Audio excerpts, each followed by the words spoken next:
Welcome back, people. It is episode 44, season 5 of the Taxi Squad podcast. We got a fair amount to get into today, but before we do, make sure you like, follow, subscribe, maybe download it. All right? Definitely download it. Do it. Share it with a friend. All right, we got predated, backdated, strange and unusual topics because that's how the world works. We got some World Series overview, a new segment headed your way, some NBA talk, some NHL talk, college football weekend review, and our NFL picks. It's the Taxi Squad podcast. Come on, everybody, celebrate. The Taxi Squad is here today. So lose the blues, kick back and relax for now. They talk about sports and stupid stuff. They're probably wrong and it might get rough. So welcome back, it's the Taxi Squad, yeah. Vince, how you doing, man? Blessings, Michael. Today is the one time a year that I'm going to speak in this tone. All podcast. Oh, wow. Ooh, you wanna talk about the Chicago Bulls? And just kidding. That's stupid and dumb and no one would like it. So I'm going to talk like this instead. Dude, a sports podcast that's just like Delilah during the holidays would be sick. Oh, that was the radio lady, right? Yeah. Yeah, like the classic video of the little kid in the back of a car, like you playing with the Etch-a-Sketch, and then the front it's like, and this is Delilah, and I'm hoping you're having a wonderful Christmas Eve. You're like, Mom, home. Mom, I'm trying to rip NFL 2K4. Like, what are you doing? Mom, I'm trying to get home from Woodfield. Can we just not like? But no, it's like you wanted to listen to the Christmas music because you got to get holly jolly, right? Right. Because November 1, I mean, we're 2 days away. I am not holly jolly at all. I'm ready to be holly jolly. I'm like ready more so than most years to be like Christmas. Like I'm gonna in Arizona this year. Yeah. Yeah. All right. I'll be back. Big Mike will be back in the Shy for Christmas, babe. Ooh. Coming home for the holidays. O-double-M. I don't know if you guys saw that thumbnail today, but we got old man Mike on the left there. Yeah. I slept weird and I got an impingement in my left shoulder and just keeps sending tinglies down my left arm. It's awesome. Dude stands up and he dislocates his knee. It's just it's nothing. Knock on wood. It's nothing. But like, remember Delilah would always have like an oddly sexual caller talking about like some new boyfriend that just totally rearranged her. Hey, Delilah. I just did anal with 4 different guys. You're like, okay, maybe that's your first problem, lady. Oh, wow. So good for you. Such a holiday cheer for you to get cracked. It was weirdly horny. I assimilated horny. I assimilated to like, you know how like, this is just a vast generalization, but you know how women like to read like those fantasy novels that are just innately sexual, and then like dudes obviously just like to see just naked people. Where like women like I need the foreplay. I need something wild, to get me rolling. That's kind of what I assimilated to. It's like our moms like weren't doing that, but they were listening to her just give the sweet nothings to random ladies. Yeah.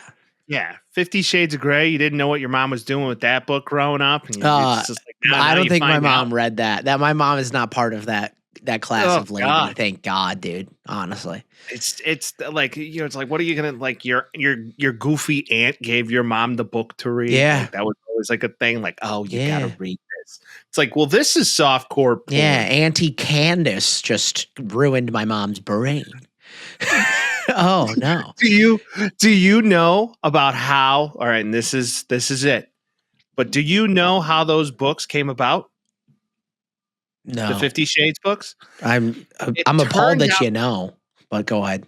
This is some days, just like, well, this is what I'm doing a rabbit hole on. Okay. So the woman who wrote it was like obsessed with Twilight. And she wrote Twilight fan fiction, like horny Twilight fan fiction. Yeah, like vampires. I really want to see Bella and Team Jacob go crazy on each other.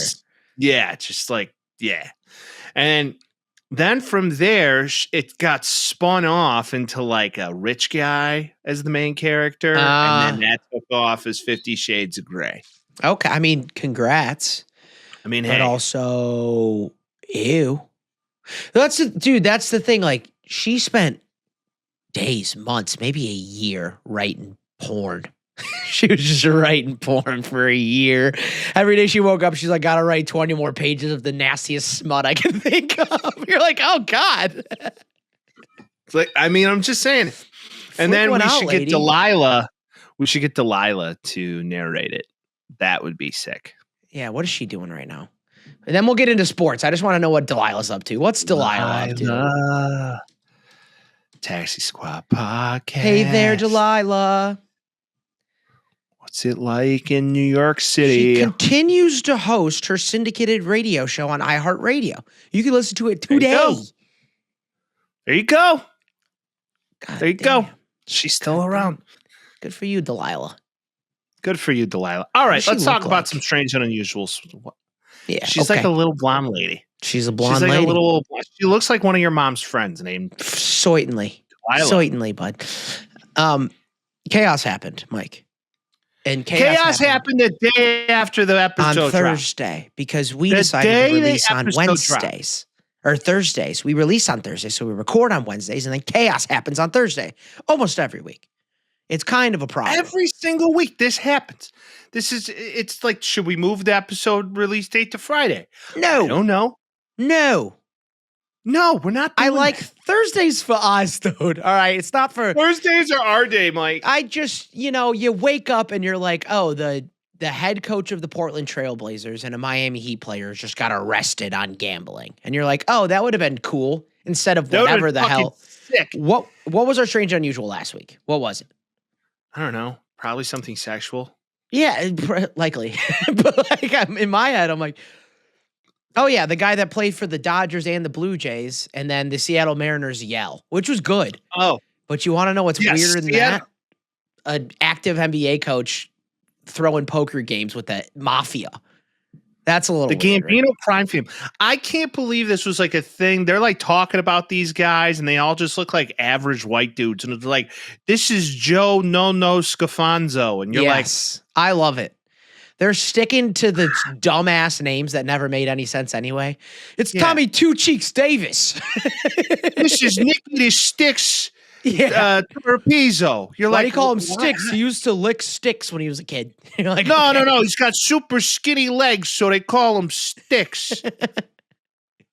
Jimmy the Grunt Gorgano. And you're like, why does he call the grunt? And you're like, because he grunts. Because when he shits, he grunts. I mean, we were all in a bathroom. What do you want? Oh. And then how does Chauncey Billups get thrown into the middle of all this? It's pretty impressive. So I got some information on this, but I would like to, number one, say that the Blue Jays-Dodgers game is going on right now. And bada bing, bada boom, inning one, Davis Schneider, leadoff homer. Wow. Here we go. Blue Jays up, uno. So this has been happening for a really long time, supposedly. Chauncey Billups, notably Detroit Pistons champion and head coach of the Trailblazers until last week, got connected with these gentlemen, and their whole idea was, hey, we're going to do these poker games, and we're going to throw them, essentially. So he's like, okay, cool. I'm going to get in on the money, and I'm going to invite all of my rich basketball player friends, which worked for a long time. He is a co-conspirator of many people, NBA player from 97 to 2014, NBA coach, blah, blah, blah. That's Billups, obviously. He was arrested. He's a Hall of Famer, too, by the way. He was arrested for this, and seemingly the FBI knew what the fuck was going on. This is the first time anything like this has happened before, as far as I know. And he's getting federal wire fraud, money laundering charges, illegal gambling, obviously. But the cherry on top is he wasn't the only one that was arrested. You get Terry Rozier, who was also arrested that day for doing the Jonte Porter. And essentially... don't forget Jonte Porter. Well, that's what I was saying. He was supposedly throwing games so he can get his under or turnovers or whatever it may be. And that leads to the larger discussion that the FBI is on to the NBA hard right now. Like, what spaceship is headed our way that they need this to distract us? You see Well, what I'm saying? Like, I know what you you're got saying, Cash but Patel out here. Is this just a nice distraction to sweep the Charlie Kirk deal under the rug because there's so many holes in that tinfoil hat? I know you're a conspiracy guy in this pod, dude. I'm a big conspiracy guy just in general, Yeah. but like seriously, it's like the FBI drug crackdown, and it's like okay, and then you got Cash Patel out here being like, "We got him." The Gambino crime family mixed in with NBA head coaches. The corruption runs deep. This is the tip of the iceberg. Well, this is a nice distraction from the man who was murdered in front of everybody in front of a major college campus. I didn't even hear about that. No.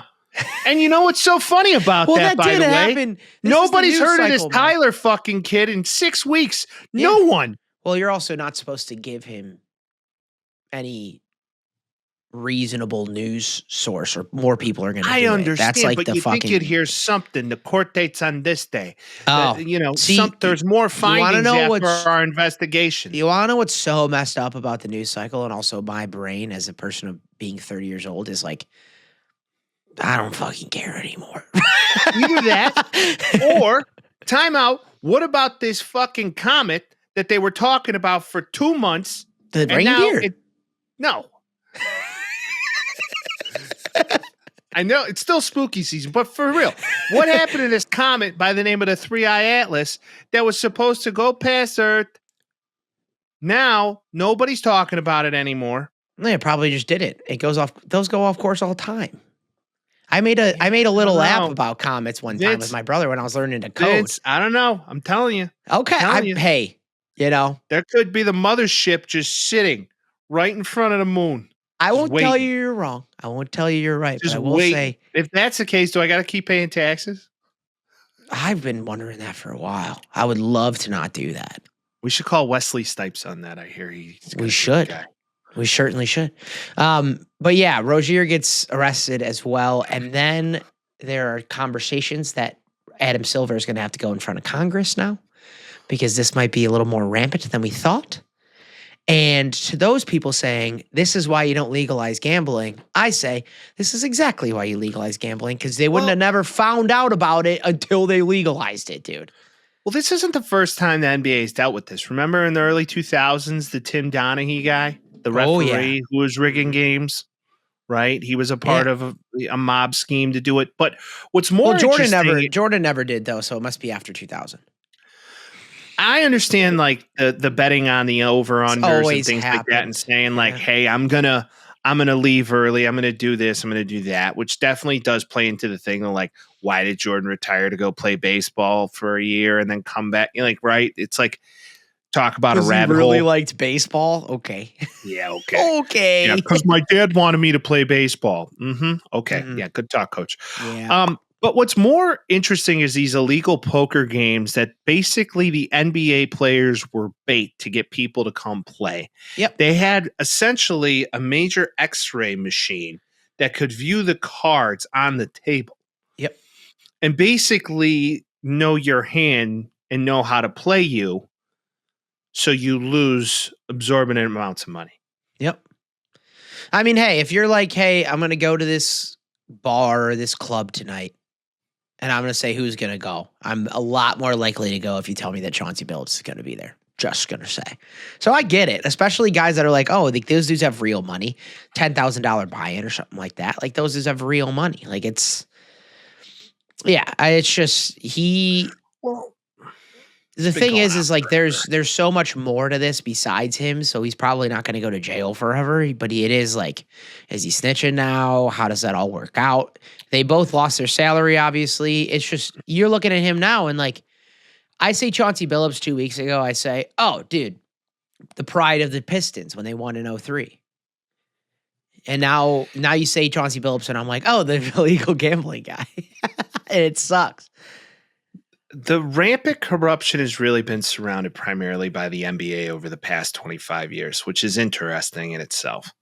Well, that's the thing that makes me scratch so my much. brain. Well, no, but before know. that, it was baseball, and it's probably NFL at some point here too. I wouldn't even put that much stock into it. It's just it grew so much, and Adam Silver's doing so many things like that it's just like I don't think his focus is on the actual game.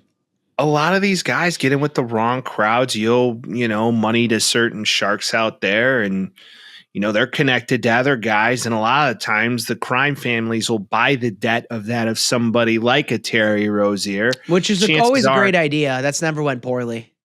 Well, that's when the debt's on the street, Mob 101 type shit, then somebody could buy it at more of a juice, and now they're coming after you to say, okay, it's either your finger, Bedbug Eddie, or the pipe. You're gonna fake an injury in the second quarter. Mm-hmm. You're gonna, your over under is 28. You're only scoring 20.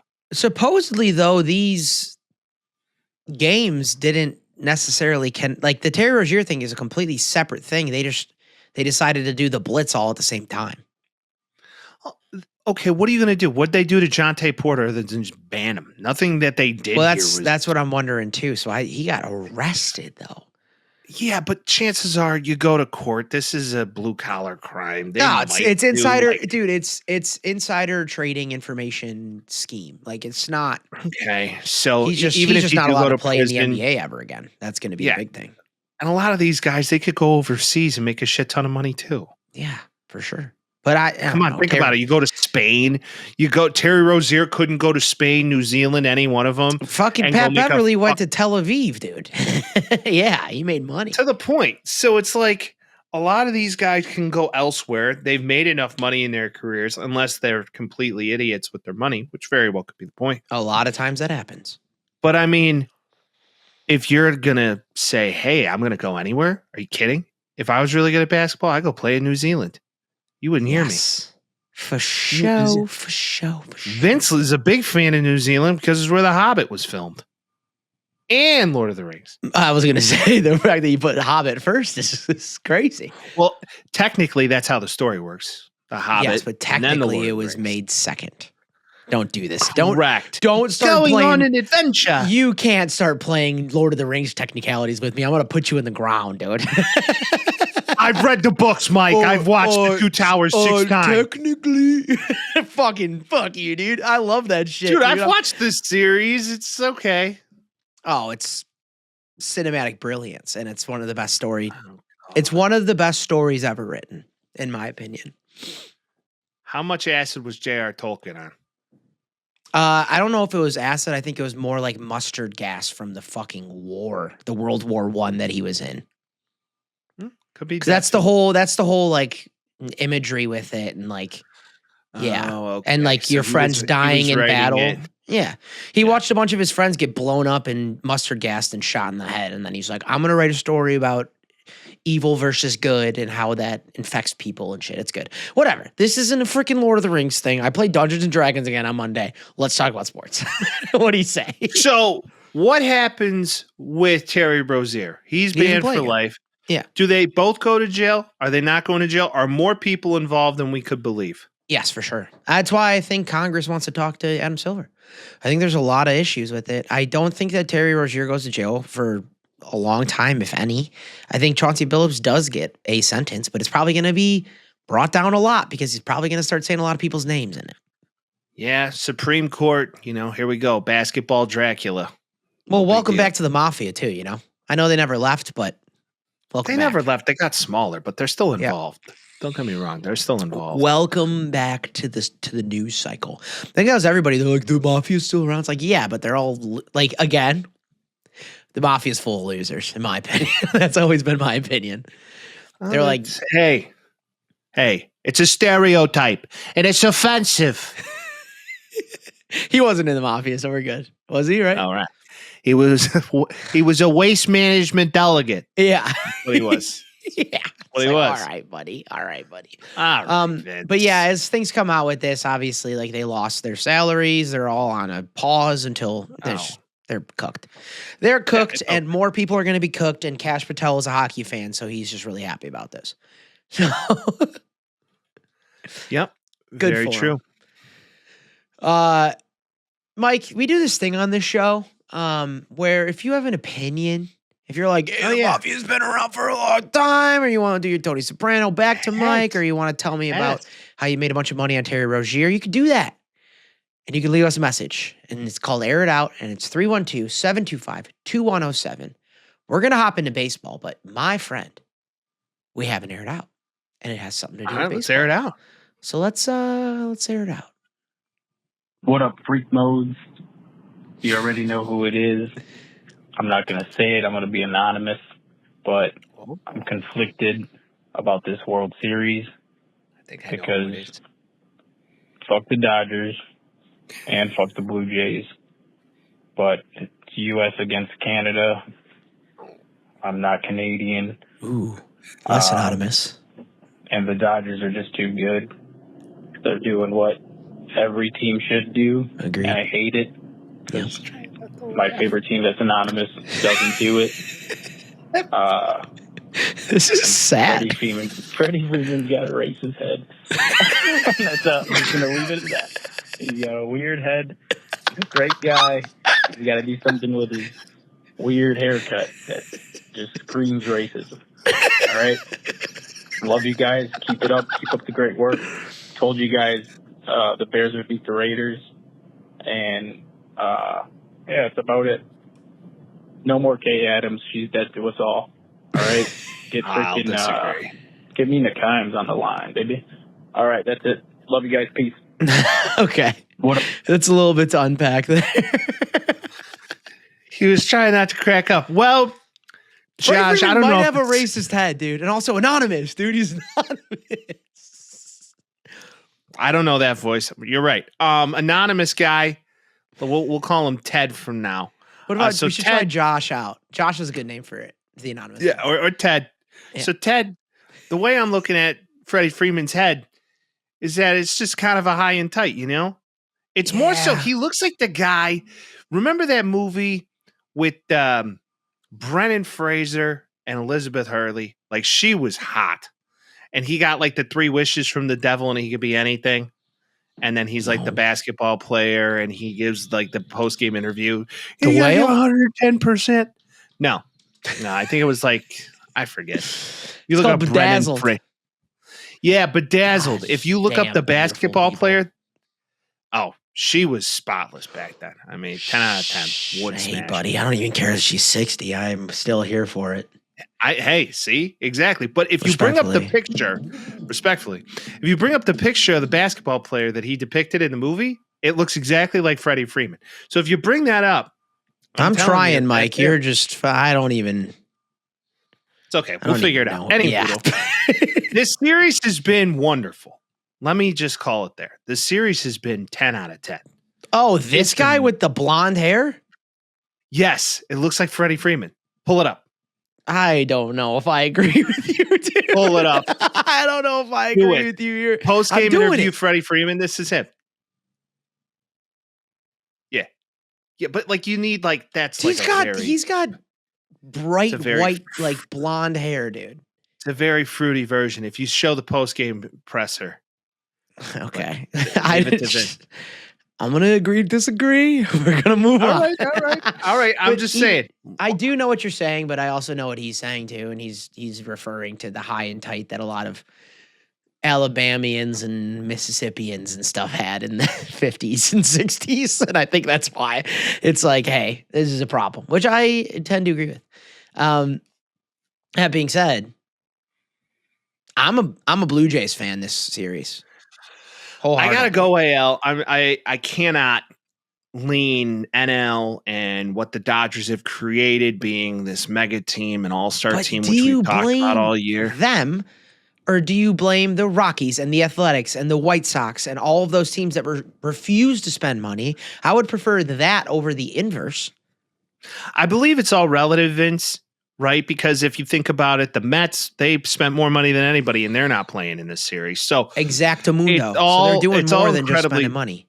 It's all incredibly relative. But when you finally do get ownership that wants to buy in, not the White Sox, not the Rockies, it is one of those situations where you look at it and you say, God, I wish my team could do that and have the ability to do that. Now, also, if the MLB gets what they want and the next PA agreement, it'll be less bargaining chips, but they're still going to fight for it either way to have a salary cap. So regardless of the outcome of this, it just won't happen. That's a shame.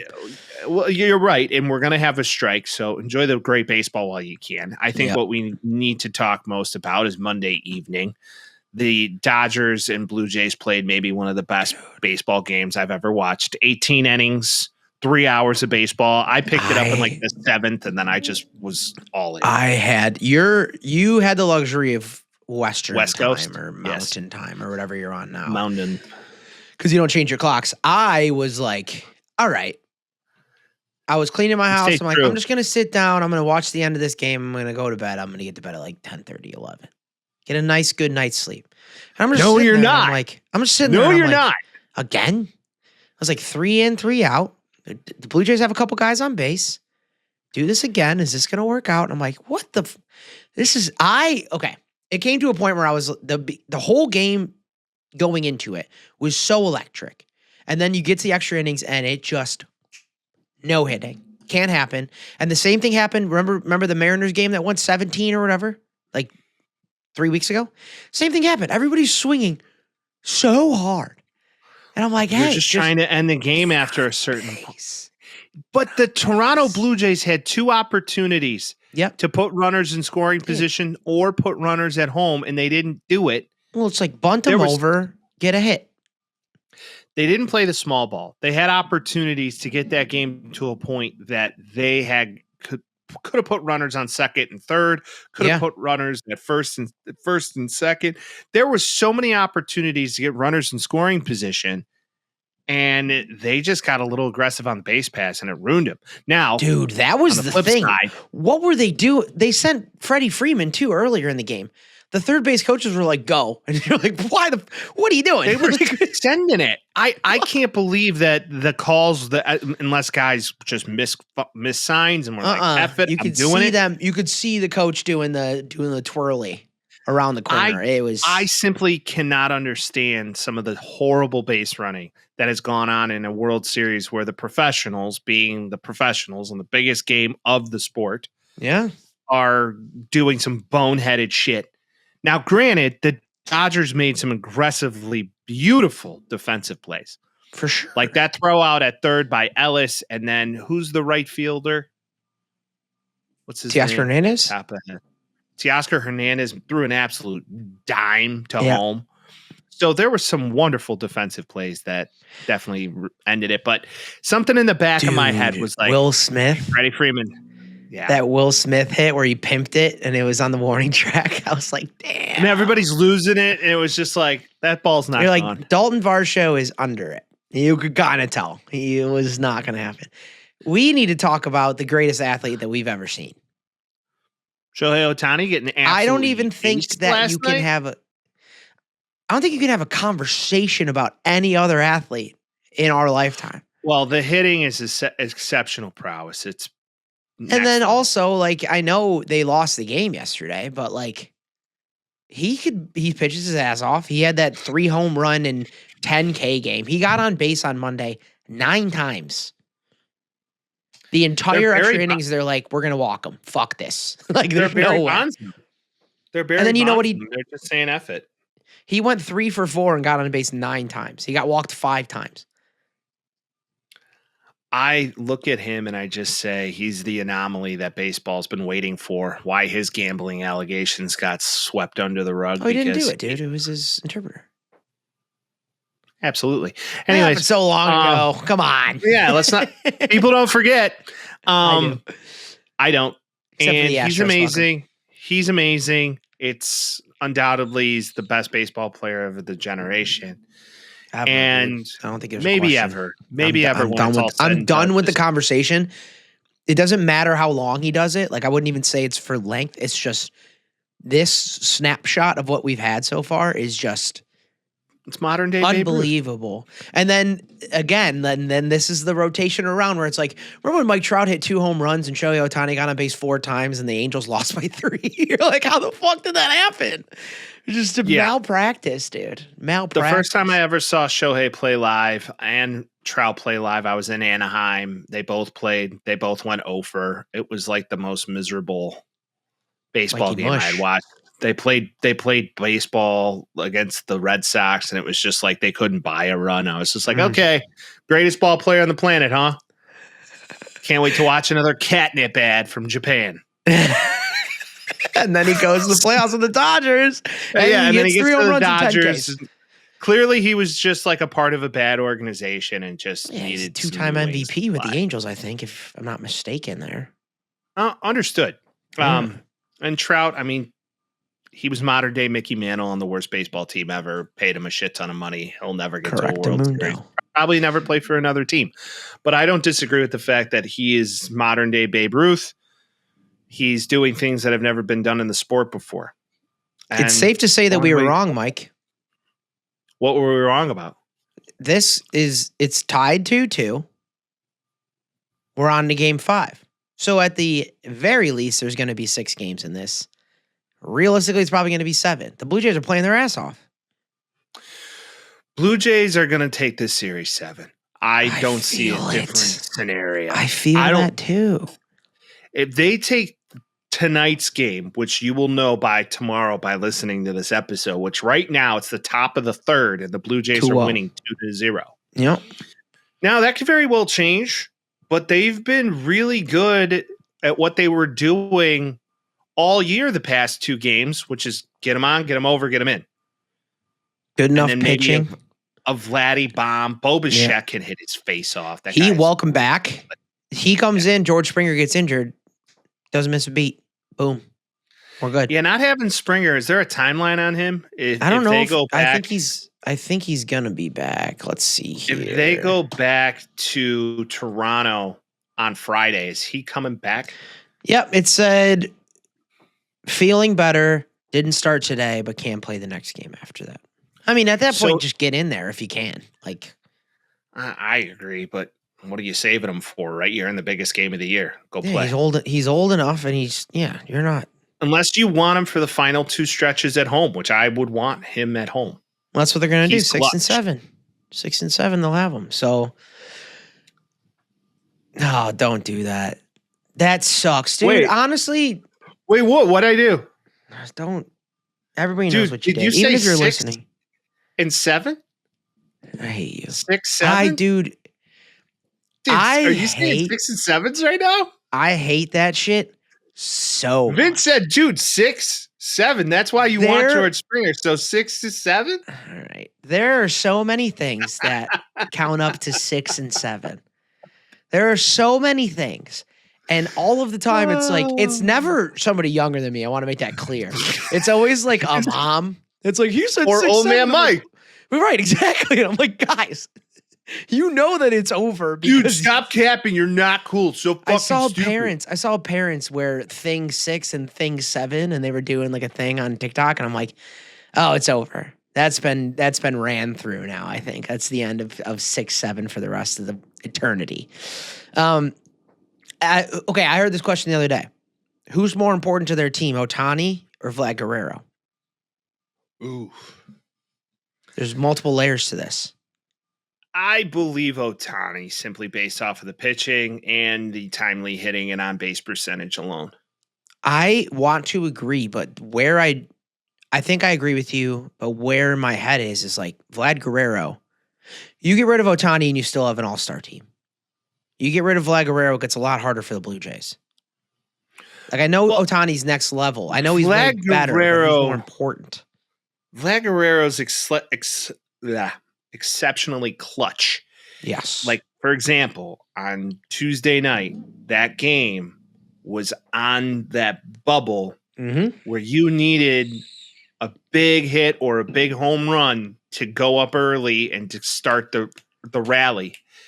And he hit a 2-run shot that totally just lit a charge under that team. Yeah. But then he has games, for example, like Monday night when they go 18 and he's nowhere to be found. Yep. So I just feel like Ohtani's so consistent with his general prowess. I don't believe you're the same team without him. I think I agree with you. But I thought it was closer than I thought it would be when I heard it initially. I'm like, oh, it's Ohtani. I'm like, yeah, but well, I guess what's their WAR? That's going to tell you wins above replacement. Which yeah, but that's average in the league, so Ohtani's always going to win that. Yeah, it's just more like against replacement on the team. Like, yeah, Ohtani's more valuable. It's just the two. I'm like, oh, this is closer than I thought it would be. All right, so final prediction then. Blue Jays in 7? I think it could go either way. What do I want? I want the Blue Jays in 7. Is that what you're taking? What do I think? I think it's the Dodgers in 7. You got Snell in Toronto. They're out there. Man. I know. And you got to travel across multiple time zones to get there. I just think the Dodgers are too good. I mean, there's no guarantee that they're not going to win this game tonight and take the series up 3-2. And then you go into Toronto. In Toronto for the last 2 games. If Toronto wins this game and wins 2 out of 3 in LA, you're like, just win 1 at home and you're good. If I'm Toronto tonight, I am like, this is must-win territory. Yeah. But the Dodgers also have the home field advantage right now, and there's no saying that this can't go a different way. And you got Snell on the mound today. Snell's shoving today, day off. Ohtani's probably going to go game 6. Yeah. Or 7. If not 7, yeah, it depends. So he's going to pitch again in some capacity. I just think the Blue Jays starting 5 may be superior. Call me crazy. I don't disagree with you. Shane Bieber had a nice game last night too. And if Scherzer can come in and be Scherzer and not like dog water Scherzer, that's going to be a huge thing because you're going to need him in these next 2 games, 3 games. He is clutch. He can be, or he gets smoked. So I feel like Scherzer could be a weapon coming in late. I would push Scherzer out to the bullpen. I wouldn't start him per se. I would maybe switch that up a little bit. Now, tonight's game is going to be interesting. If the Blue Jays can go on a run like they did on Tuesday night, that's once they scored 6, I was like, God damn. I texted Vince. I said, what an inning. Yeah. Just unbelievable. Every time I turned around, it was like, another run for the Blue Jays. I'm like, what the hell? How are they doing That's what a great baseball team does. They get them on, get them over, get them in. Great 2-out hitting. Great. Not trying to do too much at the plate. I really think that they're both very good technically, but the Blue Jays might just be a little bit better. Yep. Now, what I am so happy about, though, as a baseball fan, is that I don't have to give a shit about who's sitting behind home plate anymore. Because if they show me one more close-up of Sidney Sweeney, which I don't mind, but if they show me one more close-up of like, oh, it's Brad Pitt Justin sitting Herbert, with Flea, Beer, and it's Jerry Seinfeld sitting. Rob Lowe's at the game. You're like, okay, dude, all right, this isn't the Knicks game. Like, what are we doing? It's like all these celebrities just show up for clout and nobody fucking cares. I'm here to watch baseball. I don't care. Who was there and I believe is Marlins Man. Who's Marlins Man? It's this dude that is a huge Marlins fan and he's just super rich and he gets tickets behind home plate for like every World Series. So like you can go back World Series. Oh, he's like the M&M guy now for the White Sox? Essentially, yeah. You can go back 10 years now, and it doesn't matter who's playing. In the background, there's going to be a bright orange Marlins jersey for some reason. It happened last night. I'm like, oh, there's Marlins, man. Why the fuck is he there? Fucking Marlins, man. Yeah, I don't care about who's sitting behind home plate. Just go back to Canada and win a ball game. Yeah, but then you'll have Bieber behind home plate. I don't mind Biebs. I love Biebs. I'm a believer. Just like Anne Frank. Remember that shit? He signed the book at the Anne Frank Museum, and he's like, I would have hoped that Anne Frank would have been a believer. He was like 13. Oh, that's so bad. Who decided that was a good idea? Justy did. No, that'd be his publicist. No, he wrote it. There was a video of him writing it. But also, it's like, is it that bad, though? Is it like she was a teenage girl? Yeah. He's like, I would have hoped that she was one. And she also died in the very tragic event. All right. All right, let's talk about the NBA. Vince, this is your sport, but you know what? The Bulls are about to be 4-0 after today. Yep. And I just don't know what to feel. Like, do I pay attention again? Although probably not. We'll see. Right now, the Kings are beating the Bulls 62-53. So, 64-53. There we go. What quarter is it? Second. They're down 10. At home? It's basketball. You can come back from that. Buzelis has been dogging. We said it before the fun. season started. Buzelis could be MVP talk. He's dogging. Matas was good. I don't know if MVP talk. He's going to be a hell of a lot more improved, though. Matas is good. Io DeSumo having a year so far, which I love to see. Chicago man coming in and doing it. Kobe White playing his role. Josh Giddey being good. I just, if you're gonna keep Vooch, he's probably a power forward. First off, but hey, I can't complain if they're winning. It's the first time they're 3-0 in 21 years, I think, or something like that. So it's shades. It's fun. That's about as far. And Matas just took freaking DeMar DeRozan to the rim. Yeah, this is good. I'll take it. It's fun. They're not going to be shit. Boy. Talk about another hometown boy playing Hinsdale. Yes, he did. Yes, he indeed So you love to see that. Maybe we're onto something. If you could get this year out of the way and you can identify who's who. And here we go. Now they're down 4. Storming back. I agree. They're storming back. I'll take it. So, they're not going to be a good team this year. They'll probably get to the play-in like they usually do and lose in dramatic and sad fashion. That's probably just what's going to happen. And Jerry makes money. Okay. We have a new topic, a new segment. Yeah. So Vince told me about this, and I so eloquently named it. You did. Podcast Magazine Time Machine. Yes. So Vince, why don't you tell the listeners what you found today? What's up, Craig Robinson? Welcome to the Hot Tub Time Machine. So I am in the process of selling my car. And my mom gave me all of my keepsakes from back in the day, and I left it in my car for a while. And then I took it all out, and I found a gold mine. And by gold mine, I mean Sports Illustrated, ESPN the magazine, Downbeat, Jazz, like all this stuff, Rolling Stones from 2010, before and after in that area. So I got to reading the other day being like, I miss Sports Illustrated. Let's see what happens. I open up the NBA preview, and golly, am I finding just great stuff. So 2009 and 2010 is what they're reviewing. This is a NBA preview going into the 2010-2011 season. And I decided that we should read over the perceived year that each team was going to have and their future. And there's no better than the Golden State Warriors to start with. So let me read you their starting 5 here. This is 2010. Okay. Yes. Just to give some understanding and some background, what is the magazine dated? This is, this is the NBA preview from, where's the date? I don't know if there's a date on here. How the hell is that possible? There's the date. Look at the front cover. I am looking at the front cover, dude. It's got the big 3. Thabo stuff. Should have a mailer on the bottom, you chooch. I've read a magazine before. You don't know. He doesn't know.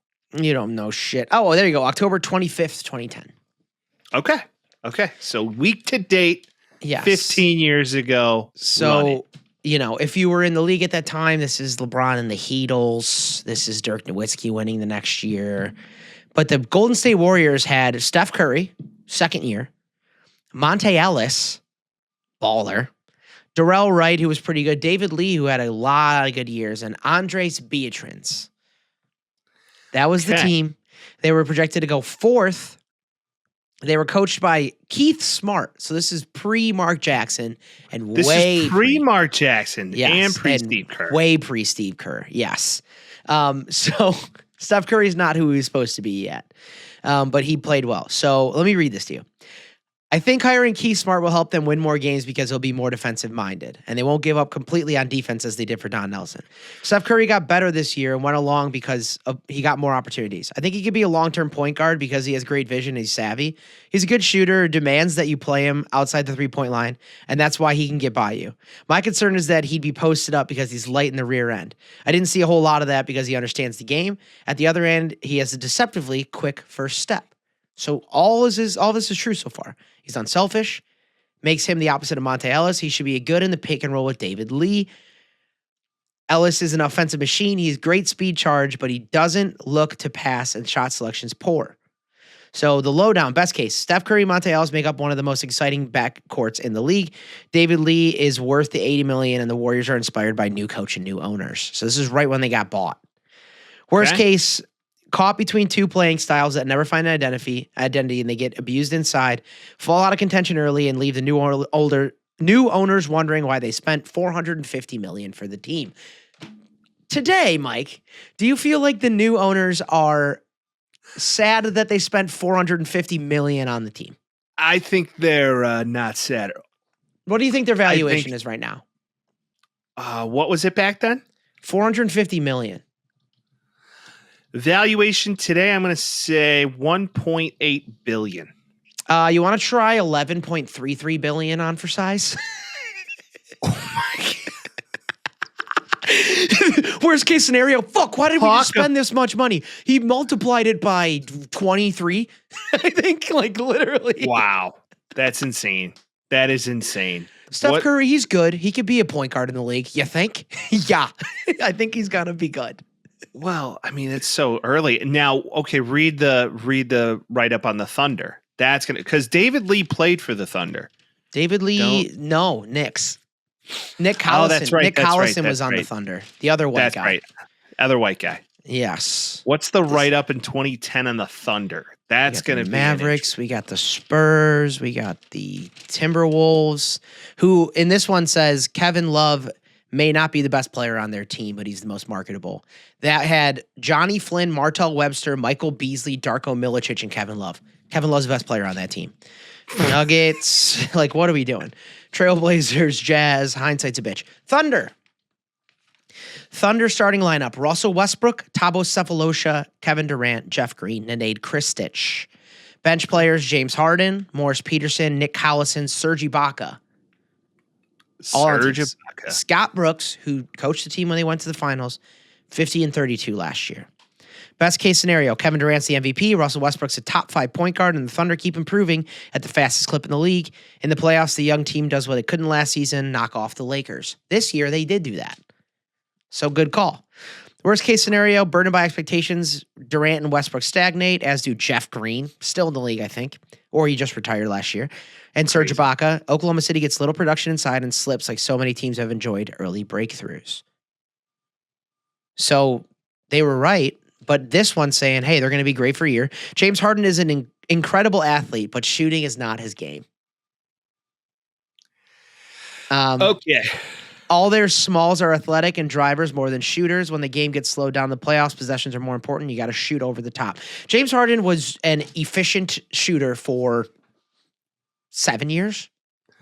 Not longer, almost a decade. And his whole game was ISO ball slowed down on the Rockets, and their biggest concern was slowing the game down. It's impressive. Again, it's so funny to read. It's so funny to read. I think it's great. We'll have to do a new magazine time machine every week. I have at least 50 of them. Yeah. Okay. So next week, we need you to pull the November 1st of ESPN the magazine or whatever. And we'll talk about, the outcome of the World Series. I was going to say, because that one I think is the cover is, who's the guy with the beard? Brian Wilson. Brian Wilson was a he's dog. On the cover. The singer, most notably the singer of the Beach Boys. Yes, most notably singer on the Beach Boys, also resident fan of the podcast and good friend of the podcast, Ian Gardeck. Loves that guy. Yep. Shout out to Ian, by the way. Mm-hmm. Been a long time, buddy. We miss you. Yes, we do. All right. To talk about speaking of Ian. What's that? I was going to say, let me tell you about the NBA today, unless you have something to say. Okay, yeah, let's talk about the NBA Essay. today. Couple things off the bat here. This is the young men surge year. Feels like a whole different surge from the young guys. Okay. VJ Edgecombe of the 76ers. So the 76ers are obviously in a weird little spot. Joel Embiid, very good when he plays. Doesn't really play often. Flails around all the time. The 76ers are slowly and quietly shopping him, supposedly.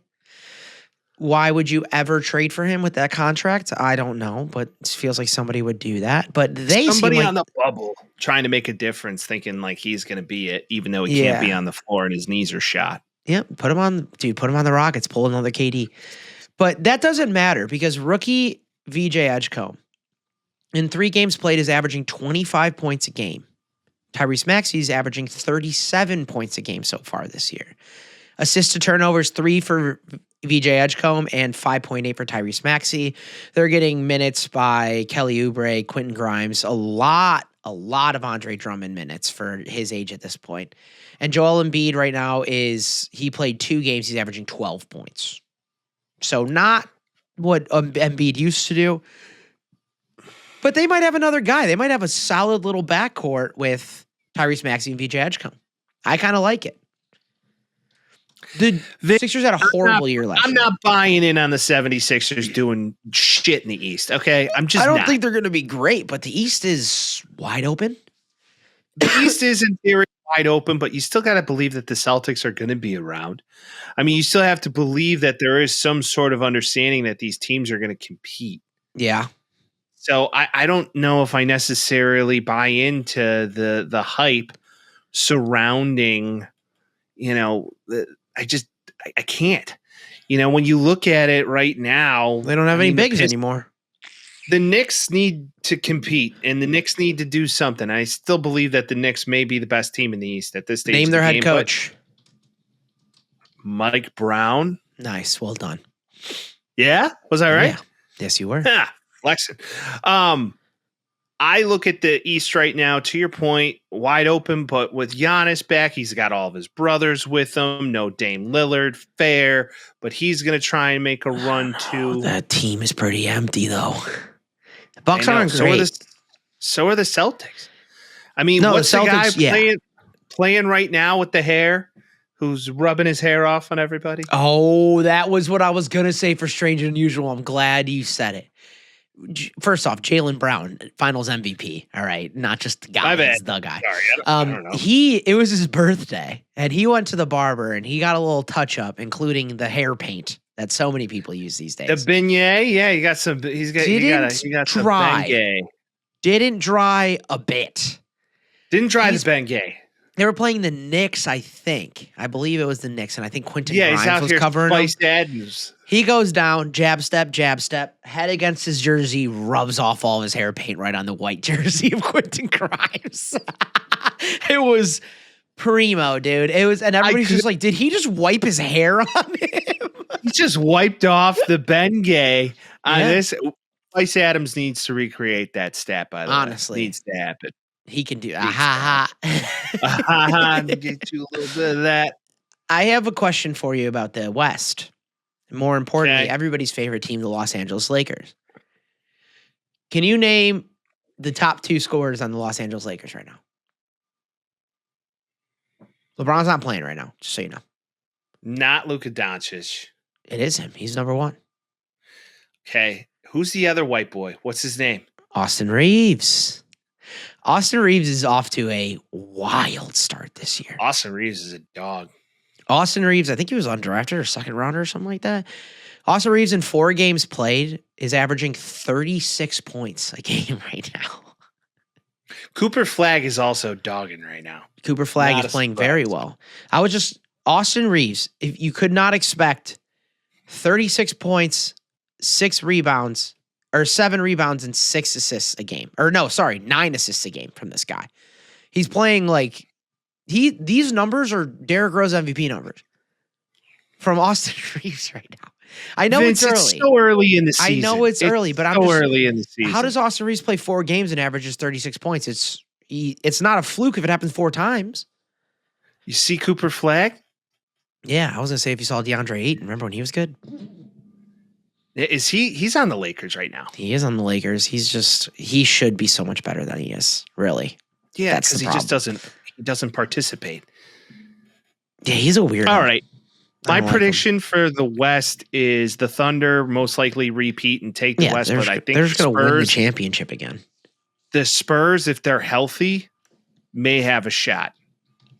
I think the Tibetan monks and Kevin Garnett helped out Wemby a little bit this year because he's come in like, what is it, a dog out of something? I don't know.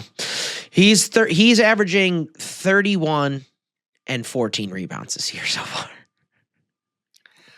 And Stephon Castle's good. Dylan Vassell's good. Harper's good. Like they got 5 guys averaging double-digit points in the games. Is De'Aaron Fox still on that team? De'Aaron Fox is. I don't think he's playing right now, though.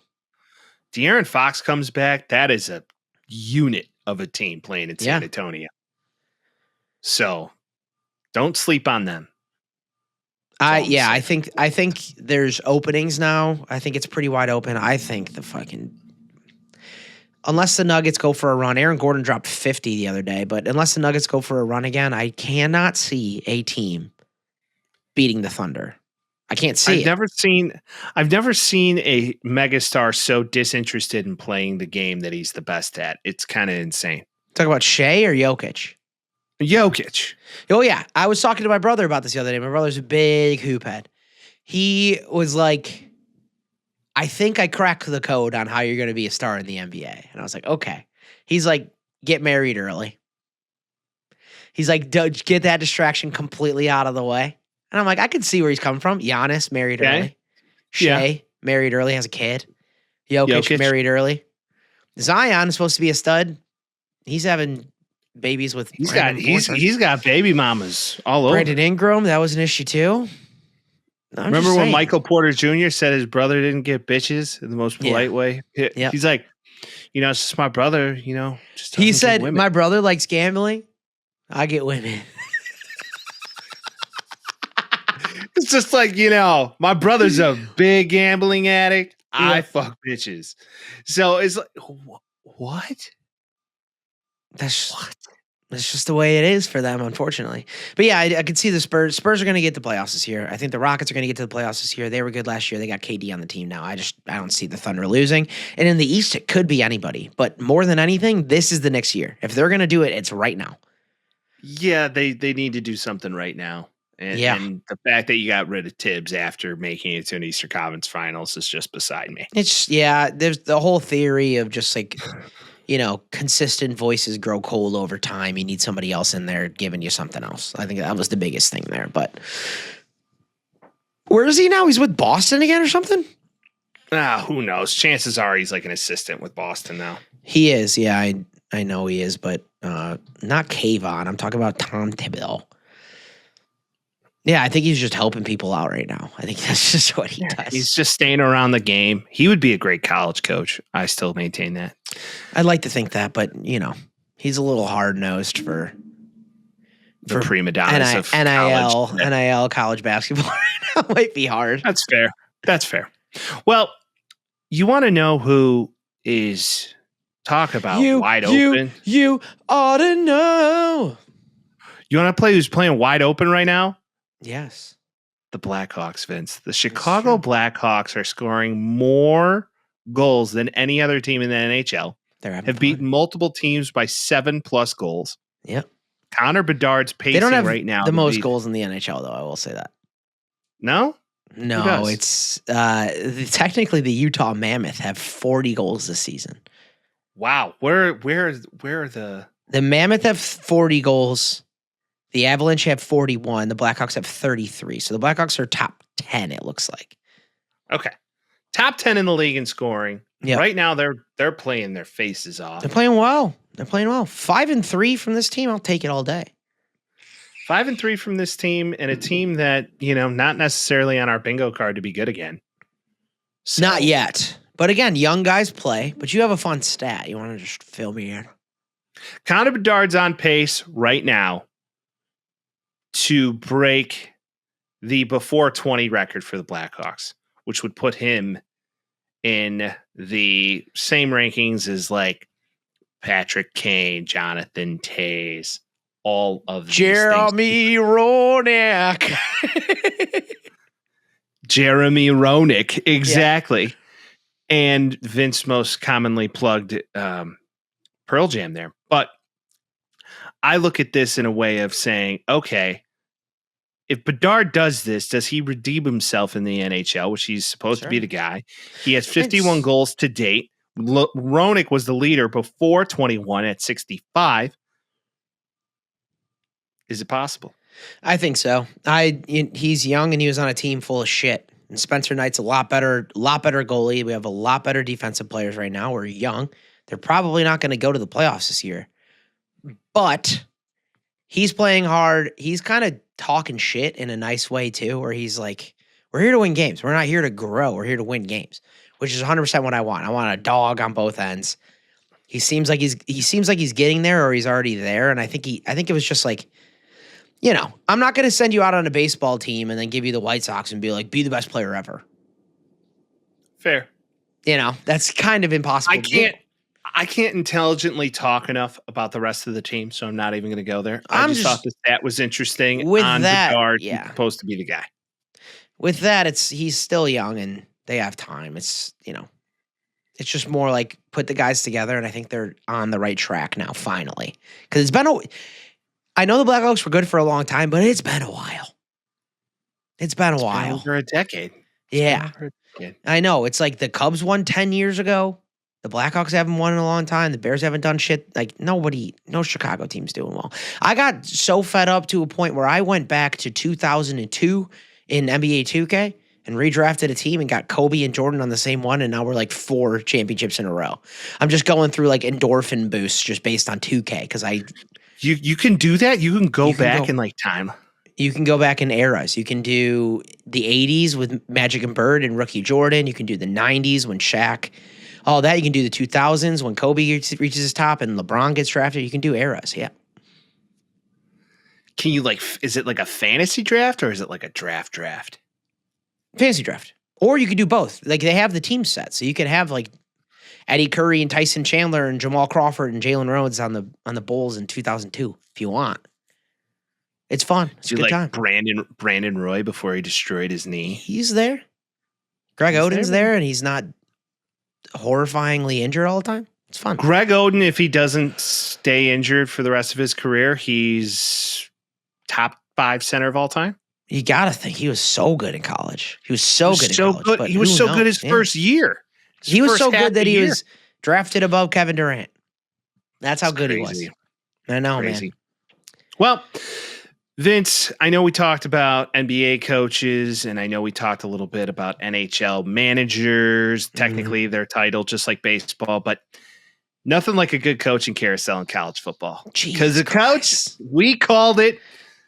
We were like Brian Kelly's totally. He was so toast, and after that game was, they got smacked, destroyed, and Texas A&M's a very good team. I will say that 100%. Their offense is electric. Well, it was a close game at the half, and until it then wasn't. After that, I mean, it was. You had the Tigers up at the half, and then they got 21 dropped on them in the third. Like, good luck. Can't win that.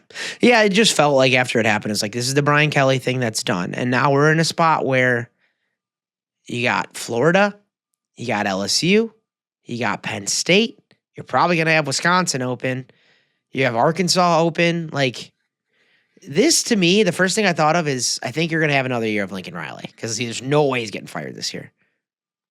Lincoln doesn't get fired this year, even though he probably deserves it. There's too much investment in this team. But the problem is, which we talked about it, and also this is just every Lincoln Riley team ever. So I agree, but more so it's supply and demand. Like I would love to see the Lane train back, but But how many guys, how many coaches could you have to hire in a year? Like if you have major big 4 teams, big 3 teams basically, but big 4 teams,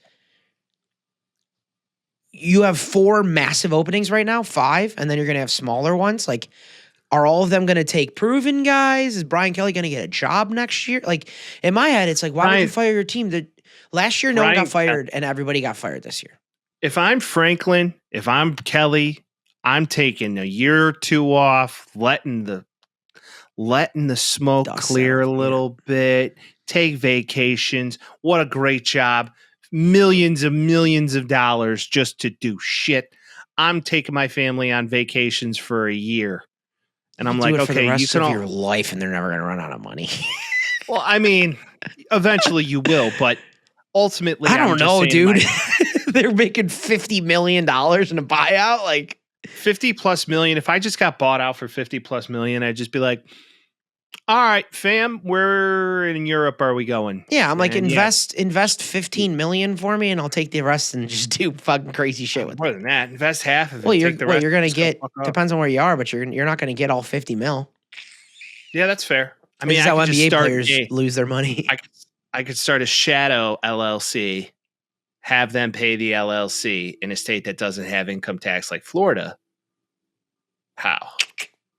Kapow. Good show. Even though technically you signed the contract as a solo, so chances are can't do that. But I digress. What I will say is it is a situation where still you're going to get paid a lot of money, and I would be on vacation if I'm these guys for a while. This Brian Kelly firing makes James Franklin look a lot better. Because of course it does. Well, because James Franklin gets fired and everybody's like, I like Coach. This is good. He was a good guy. Yeah, all of his players had wonderful things to say about him. The only memory you're going to have of Brian Kelly is that he potentially killed a kid. Well, I was going to say, have you heard an inkling of anybody being like, Brian Kelly was such a good guy? No, they all hate him. Not one time. No one from Notre Dame. Zach Martin was on Barstool the other day, and he was like, yeah, he was good. Okay. Yeah, there was no redeeming qualities. He kind of led with an iron fist, and he didn't care. You were a number to him. He ran a program like an organization. So where'd I get him? One BCS championship appearance. That's it. One BCS championship appearance. Talked a lot of shit. LSU had a vacancy. Eddie O was no longer the voice after Joey B left, and they wanted a guy to try and come in and code switch and be their family. And be their family. I love all the memes online. It's like Brian Kelly gets signed by UCLA. Yeah. It's just like, oh, the wave was like, whoop. What's up, dude? What's up, dude? Like, we're here. UCLA's crazy. Everything's gravy, dude. Brian, you really code switched. I don't see him coming back into the NCAA for some time. Either that or maybe taking a coordinator gig.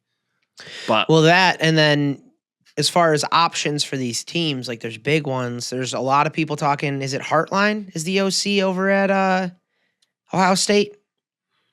I am unclear. There's a lot of talk. Brian Hartline, I remember him in the NFL, though. He was a monster. That Brian Hartline. Yeah, he's the OC, I think, at Ohio State now. He's going to get some looks. A lot of people talking about Leno. A lot of people talking about him leaving. I have some predictions. Okay. I have some coaching carousel predictions, and then we can talk about the week that passed us. Well, I'd like to give my predictions too, but go on. No, fuck that, dude. It's yours. But anyways. Okay. All right, dude, whatever. I think if you're LSU, you just go ask Miss Terry and Nick Saban. No. All right, what's it going to take? What's it going to take? Leaving LSU, but what, 40 mil a year? Come back. Shit like that. It wouldn't, $25 million a year, $100+ million contract. Come back. It's only going to be for 4 years. You go win one championship. Even Lane said, I don't foresee a world where he doesn't come back. In 4 years, Nick Saban's going to be 78. Okay. Even better. So you signed him now. Old. That's fine. Joe Pa was winning at that age too. Yeah, he was also letting wild shit happen. Wild shit. No, I understand. I would look at this situation though and really say that Saban, if he's coming back, that's the job. That would be the only place I could kind of see, but I don't even see that happen. I really don't. Well, Then a name that not a lot of people are talking about, if it's not Saban, Joe Brady, most notably the offensive coordinator now for the Buffalo Bills. Bills are having a down year. Who's to say that they go? This could be the perfect way as a young man to go make your mark in college football. They have ties. He coached them when they won a national championship with Joe Burrow. Yeah. He knows the market. He knows how to recruit. You know who the AD is at LSU? No. He used to be at A&M. He hired Jimbo Fisher there. Oh. Comes to LSU. I mean, that doesn't... Comes to LSU. Brian First Kelly. hire at LSU, Brian Kelly. And after that announcement, they said they're going to retain him. They're going to get a new president, supposedly, so that might change some things. But you're going to give him another shot to hire a coach after he's 0-2? Well, and that's the confusing part of college football today, because a lot of these guys, they don't get a lot of time to go rebuild a program where in the past you had at least 4 to 5 years. Well, I heard a story about him too, and Kelly had 4 years, though. Well, yeah, and in LSU, you got to win in 4 years at this point. After Saban, it's like, this is just what's going to happen. Yeah. So, I don't. Penn State, Matt Rule all the way. It's gonna happen. Though? Nebraska sucks ass now. Talk about guys with a tie. I know, I'm with you. It's just like, this is going to be the thing. Are they going to go for guys that are proven to be good, or are they going to go with a young guy and give him some leash? Everybody's saying Lane. I know you're saying Lane as well. I feel like he just makes sense at Florida or LSU, but also Ole Miss give him the bag, and then why would he leave? Ole Miss gave him a shit ton of money. Why would I go in the same division to go have to rebuild when I'm already built something if you're that at is LSU? If he's at Ole Miss and he's recruiting the guys that he is, tell me that it's not going to be even better at LSU, because I guarantee you it will. Because everybody born in Louisiana wants to play at LSU. Understood. And the talent pool is big there, because then you could pull from Texas and you get a lot of transfers. But Sarkisian was out on the road this week talking about, all right, so Texas gets, a big home game this week against Vandy, interdivision matchup. This is really going to be proving your roses against a good team right now that's playing really well. It's beat some really good teams in the SEC. And he said it's so hard to build a culture today, because you get these guys who come from every different school. Yep. And you get 30 guys from a different program, so it's hard to build the culture. That feels like the biggest reason why Saban wouldn't come back. He had Greg Olson was also in the news this week talking about you should hire him. I don't know if you should hire Greg Olson. I love Greg Olson. Dude, do you see the video of him coaching his kids' football team? I don't think that makes him all right, come on. Coach. All right, stay with me here. Electric. I don't think that's going to apply to a college program, but electric. Unbelievable. I don't think that's going to be the case. What I would say, what his remarks were pretty eloquent, of just simply saying that if you're going to take $1 million+ from a program, you need to stay there for the longevity of your college career. I agree. So, but that is the thing. He's like, because if I sign a contract in the NFL, I have to live out my contract. I can't just say I'm done with you and go shop my services at the end of each year. Yeah, but the problem is that you don't have to. And there's no reason to if you're. No, that's true. It's Wild Wild West out here. They're trying to make money. One thing that your prediction. Well, I was going to say this first. One thing that is annoying me, clearly, because of my fandom, but so many people are like, Marcus Freeman's going to go to blah, blah, blah. Already denied all of it, and I know for a fact they already re-signed him. I guarantee you that he's got a contract already done. End of the season, boom. We got him for another Marcus Freeman at Florida? Mm-mm. Dude. He's a Midwest guy. The only place he'd go probably is Ohio State.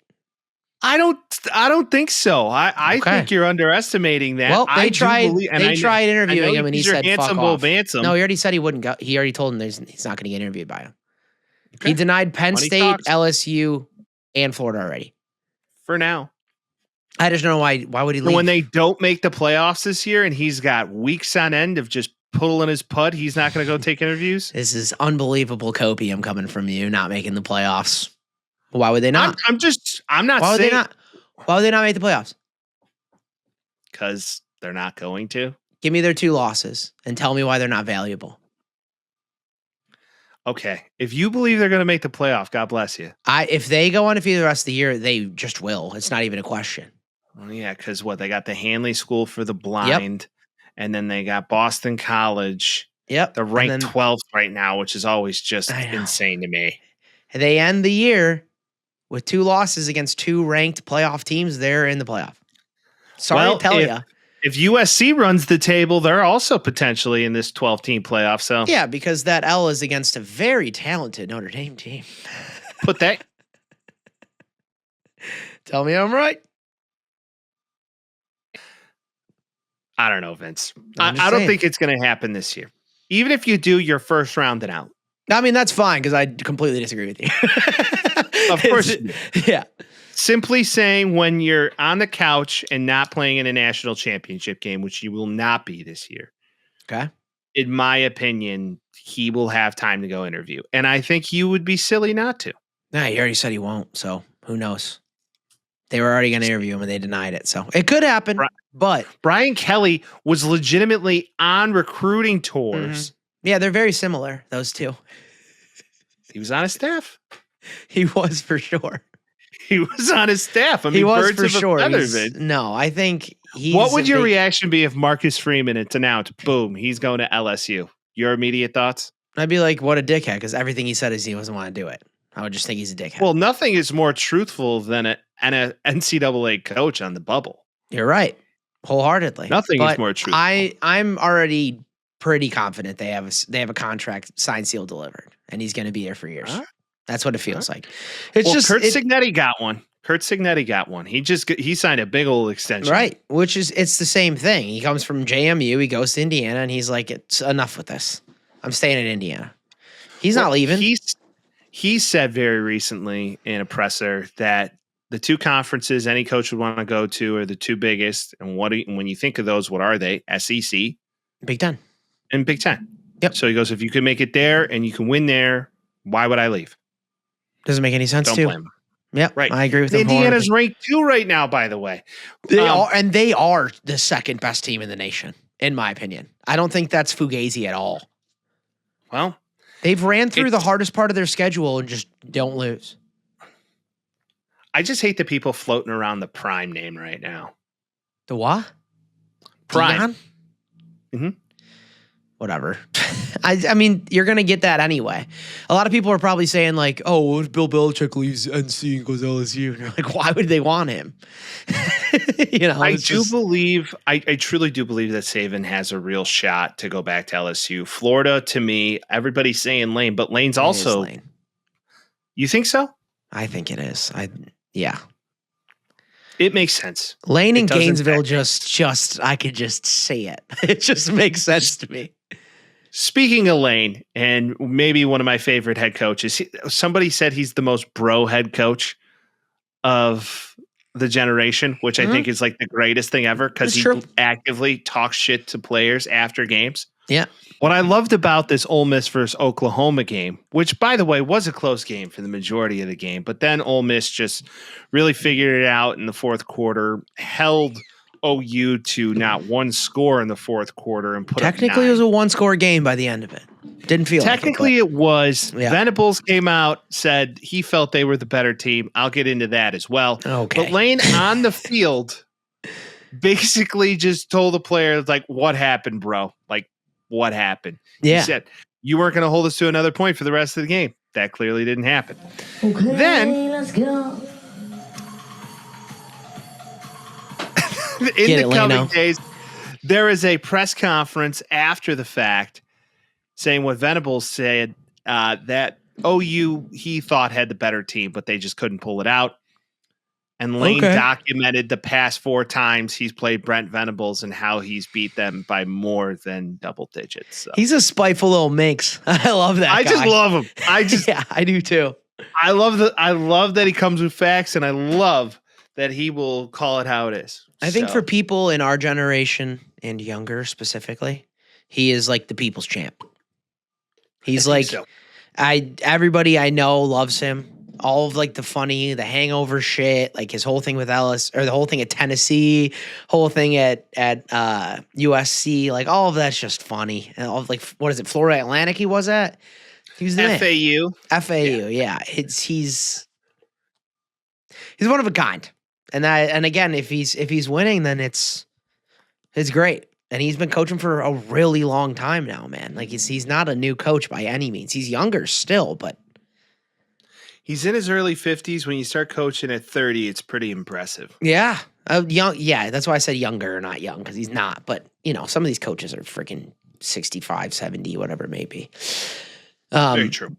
But yeah, Ole Miss is good, and they're better than Oklahoma. And Oklahoma was not the better team on the field. That's just a fact. They were not. They were not the better team on the field. There is no doubt about it. Oh, by the way, this is not a butt plug. I want to make everybody aware. What is it in the background? This is a mute for a trumpet. This is a trumpet mute. I didn't realize that was in the background. Vince over here. Butt stuff to it. Also, baseball cards. Baseball cards. You're going to be a collector now. 1989 collector's edition baseball cards, and I just started. No, I a friend of mine gave it to me. He's like, I don't know if any of these are worth anything. They're worth like $500, something like that. So I'm going to sell them. But anyway, go on. Sorry, squirrel.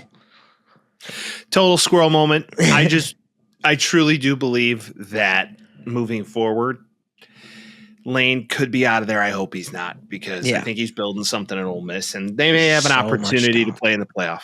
Where there's smoke, So it was a snoozer of a college football weekend. Sucks this week, dude.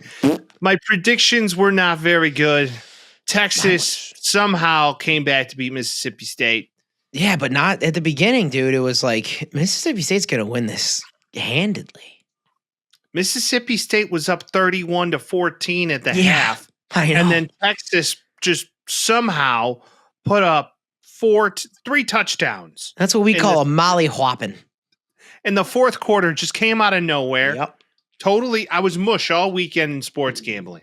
The only thing I predicted correctly was BYU going into Iowa State. I was so close again. Vince, you were. I need to start betting the spread, or at the very least with the points, because all of these, like, I picked South Carolina to come in and beat Alabama, as my like sneaky loss, which I don't think is going to happen, but it might happen. It was close. They were down by a touchdown. It could have gone either way. It really could have. The whole time I was watching, I'm like, no fucking way, dude. I might be a god. Like, I don't know how the hell I'm calling these. It's just, South Carolina is not a great team this year, but I don't know. It almost happened. Other than that, though, it's just, Just no close games. Like, I thought Tennessee, Kentucky would be a fun one. That just wasn't a fun game.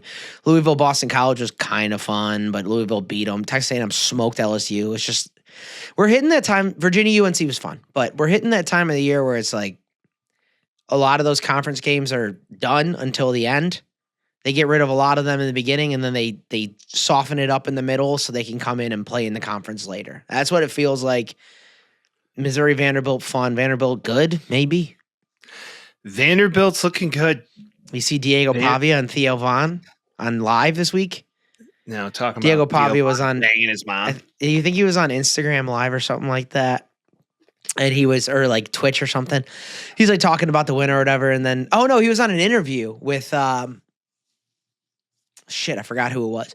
He was on an interview, and then he turns it, and he's like, Theo, got anything to say? And he's just rubbing up on his mom, and I'm like, oh, that's so weird, dude. And Diego Pavia has grills in and shit. I'm like, I don't know if I fuck with this, but like, it was just like, oh yeah, Theo, want to bang my mom, dude? Yeah. It's just weird. It is really weird. Odd. It's odd, but he's living the Nashville dream right now, so good on him. The Vanderbilt's a good team, man. Missouri's still a good football team. I don't think they're bad. They only lost by a touchdown. They just couldn't move the football. No one could score in that game, really. Yeah. Yeah. And then Crime Brian, final. There you go. Later. Texas A&M's really good. This upcoming week is a little fun one. Once again, Vandy goes to Texas. I'm not writing that game off. I still do believe that is an opportunity for Texas to kind of show that, hey, we're not as shitty as you think we are. Dude, this had such an opportunity to be an amazing weekend of college football. If we went back week 1 And you're like, what are we going to get? What are we going to get? We're going to get Penn State, Ohio State. November 1st, yeah. That's going to be Penn State, Ohio State's going to be like the third ranked team against the first ranked team. This is going to be amazing. Penn State's not even ranked. They lost their coach. Like Georgia, Florida was going to be a super awesome game because Florida came out the gates playing well. Sucks. Even USC, Nebraska would have been fun. And then that sucks now too. It's like the best game this week is Cincinnati, Utah. Maybe. And I love that it's a late game. I think that's fun. Penn State, Ohio State was supposed to be the game. I really do like suck Vanderbilt. Now. Ohio State's going to beat them by like 100. Yeah. You're not far off. And like SMU, Miami could have been fun, but now I feel like Miami is just going to. It may just be one of those games that just don't sleep on them. I mean, if they're going to be like, if there's a game to get up for, it's going to Ohio State and trying to beat them. But where's the fight on that team? There's just no fight anymore. Yeah, I agree. And then if we go Vanderbilt, Texas, though, at the beginning of the season, you're like, Texas is going to be in by 30. So Vanderbilt's favored to win this game. Well, I still do believe that Texas does have a shot. They're a good team. They just don't play well. They're not a bad team. Ole Miss, South Carolina might be a sneaky one in the 4:00 window. South Carolina wants to beat a ranked team. They want to, and they're playing like it. This may be a game that you'd be surprised. I'd love if Purdue could beat Michigan. I would just relish that. Yeah, I don't think it's going to happen, though. Purdue's really bad, dude. USC at Nebraska. I don't know how to feel about this game. USC is going to win that game by 2 touchdowns, probably, in my opinion. You think? Nebraska's been just molasses the last 3 weeks. Ever since it was like, Matt Rule might be a good candidate. Like, freaking Mahomes Jr.'s playing really well. He might be a Heisman guy. They've been horrible the last 3 weeks. Mahomes Jr. Yeah, that's what you got to call him. He doesn't even have a name. Dylan Raiola? No. That's his dead name. It's Mahomes Jr. I don't know. I honestly don't even see an upset in this because all the upsets I'd want would be at home for the teams. South Carolina upset in Ole Miss. Not really. They're in Ole Miss. Tennessee, I like. OU Tennessee is a fun game. That'll be fun. That's just going to be like that is the best matchup. I was wrong earlier. That's the best matchup. Bet the over. Just run it. It's going to be a track meet all game. Yeah. That's another one too. What's Tennessee's coach's name? Heupel, Josh Heupel. Oh, Josh Heupel. I like Josh Heupel. He's in the coaching carousel right now too. Well, Josh Heupel, most notably, national championship quarterback for Oklahoma, early 2000s. Yes, indeed. So yeah, I mean, I think we're gonna get a lot of blowouts. Give me an upset, Mike. Yeah. Ooh.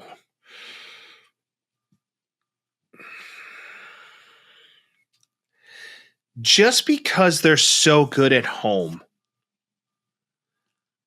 and Texas Tech already lost on the road. Avery Johnson game? Kansas State, Avery Johnson game. Unless he just gets destroyed by that defense. Yeah. I could see Kansas State winning that game. Another upset alert. Well, because Texas Tech's a little suspect sometimes. They're really good. They're an expensive team. They're flashy. Very expensive. Most expensive team in the portal. Yeah. Yep. I could see Utah beating Cincinnati. I could too. Because the Mormons are very disciplined, especially at home. Yeah, and they lost the religious war, so they want to come through. And they're pissed. Yeah, they lost the religious war at home. No, not at home. They went to BYU. Yeah, home state. Home state, right. They lost home field ground. It's going to be an interesting week of college football. There's not a lot. I mean, honestly, I can't. The rest of the year, there's not much. It's not great until you get to the best. You know, it's not great until you get to the conference championships.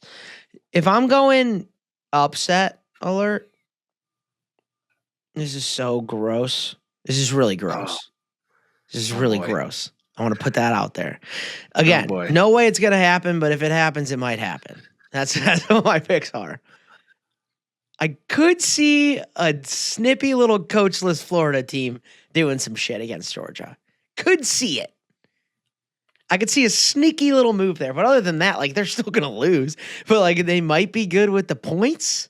Maybe. I wouldn't rule it out, Vince. I would not rule it out. It just stinks. It stinks. I hate it. But like it could happen. It smells. It definitely smells like a potential upset. I do believe Texas can win this game. I'll say that all day long. I do too. That doesn't even feel like an upset to me. I know it is, but I could see it. If you got Texas with the points this week, might be something to pay attention to. Yeah, hammer that, in my opinion. Hammer it. All right. So those are your predictions. Yeah, sure. Dude, I'm probably going to be 70% watching it instead of 99 like usual. I'll keep them on until the game is close, you know? This might be like if you're married, home, wife, maybe a kid or two or three, you might look at just saying, I think today's a good pumpkin patch Saturday. Yes, today is the pumpkin patch. I saw a video that was illustrious the other day. It's like, what was your illustrious video? It was a guy that was like, hey, you have kids, you have a wife. They always want to do the pumpkin patch. Here's the pro move. You suggest the pumpkin patch first. You pick the day that you want to do it. You put it on the calendar. You're a savior because you planned it a month in advance, knowing damn well you pick the one day where you can go, hey, when it opens, we're going to get there at 9. My team doesn't play till 3:30, or my team doesn't play till 7. We're going to go in the morning. We'll watch my team later in the day. And then you're the guy that's like, oh, he planned early. He wants to go. This is exciting. Instead of like, oh, fuck, we got to be home by 3:30. You get there at 9 a.m. and you're done by noon. You got the kids in the car at a good time. Yeah. You get the wife a latte. You hop in whatever your family van is. You're at the patch. That's the move, right? I loved what this guy was saying. I'm like, that's the move. That's a pro. That guy's been to a couple pumpkin patches in his life, huh? I have. I'm grateful that I have a wife that would prefer to watch football than to go to a pumpkin patch. What a dream. So why don't you marry one like that? So you don't have to do have a kid, and some shit changes a little bit. That's true. Because then you got to strap your kid down to watch fucking West Virginia, Houston. You're like, this is brutal. Hey, my lovely niece, she loves watching football. She's in. She's also one. I'm just saying she's in. I'm with you, but things do change. As kids there's get a lot of older. moving parts and pieces. So I guess as a 1.5-year-old, you're pretty down for those things. Yeah, so. 100%. But yeah, I mean, all right. Pumpkin Patch Day for sure. It feels like it this week. Pumpkin Patch Day, USC by 72. Okay. Vince, I righted the NFL pick ship. How you feel about it, cuz? How you know I'm what? back. I'm back, bitch. What's up? How you doing?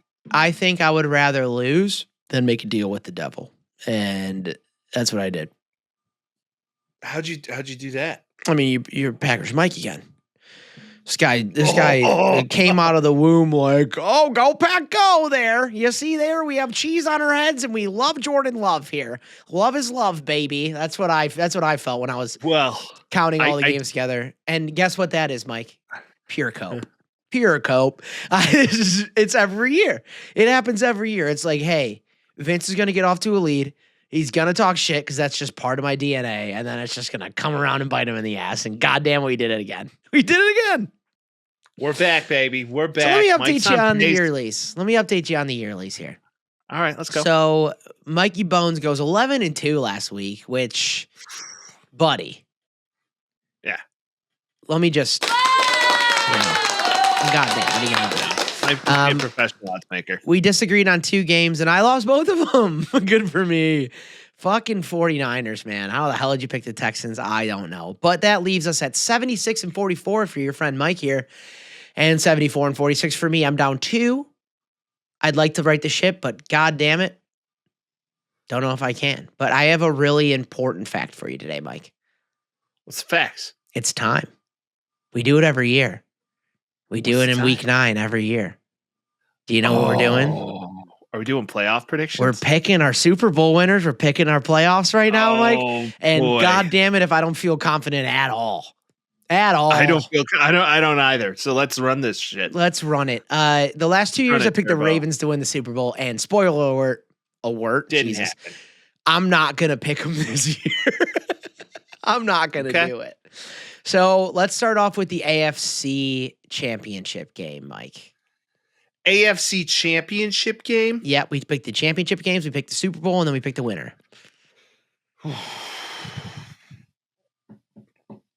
If I had to pick a team today that will represent the AFC, Oh no, you do have to. Not if, like you have to. You're doing it right now. All right. I'm gonna pick the Colts. Yeah, dude. Who would have thought? I'm gonna pick the Colts. And I don't know why, but the Broncos just seem like a sneaky little team. Give me the Colts and the Broncos, a battle of the horses. I like that. A band of horses, Ooh. one could say. Where's the funeral? Having a casual party in the AFC Championship game. And if you get that reference, cheers to you. You like music. I'm going to pick the Colts too. It's unbelievable. You gotta. It's really unbelievable, and things are bound to turn. You got to imagine. But right now they're 7-1. Right now they're the best team in the entire NFL, and Daniel Jones is consistent as can be. And all they really needed was a quarterback, and they also might have the MVP in the backfield. So I'm taking the Colts. Jonathan Taylor is approaching an NFL record. Yeah. Of touchdowns scored in this season. Yeah. His last 3 games, he has 3 touchdowns. What is that? LaDainian Tomlinson has the record right now? LT has the record at 21. Yeah. It's going to happen. He's breaking the record. Yeah. I think it's like... He's already at like 1,200 yards rushing on the season. I think running backs with 2 touchdown games this year, 3 of them are Jonathan Taylor, or 4 of them are Jonathan Taylor, and the other 3 are rookies. That's just what it is right now. It's crazy. I'm taking the Colts on one side and Kansas City. Welcome back. Go. They're gonna be there.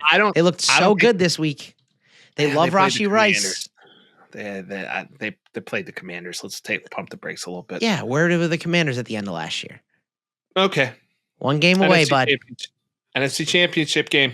All right. I will take the first one here since you took the first one last time. I think the NFC Championship game is going to be the Tampa Bay Buccaneers. I like them. I like them a lot. And the second one gets a little bit more dicey. And I want to be a homer here and pick the guys that won the Super Bowl last year. It's just really hard. So I'm not, and I'm going to make you happy, and I'm going to pick the fucking Packers because I feel like they're going to make it. And I did it for you. So remember that.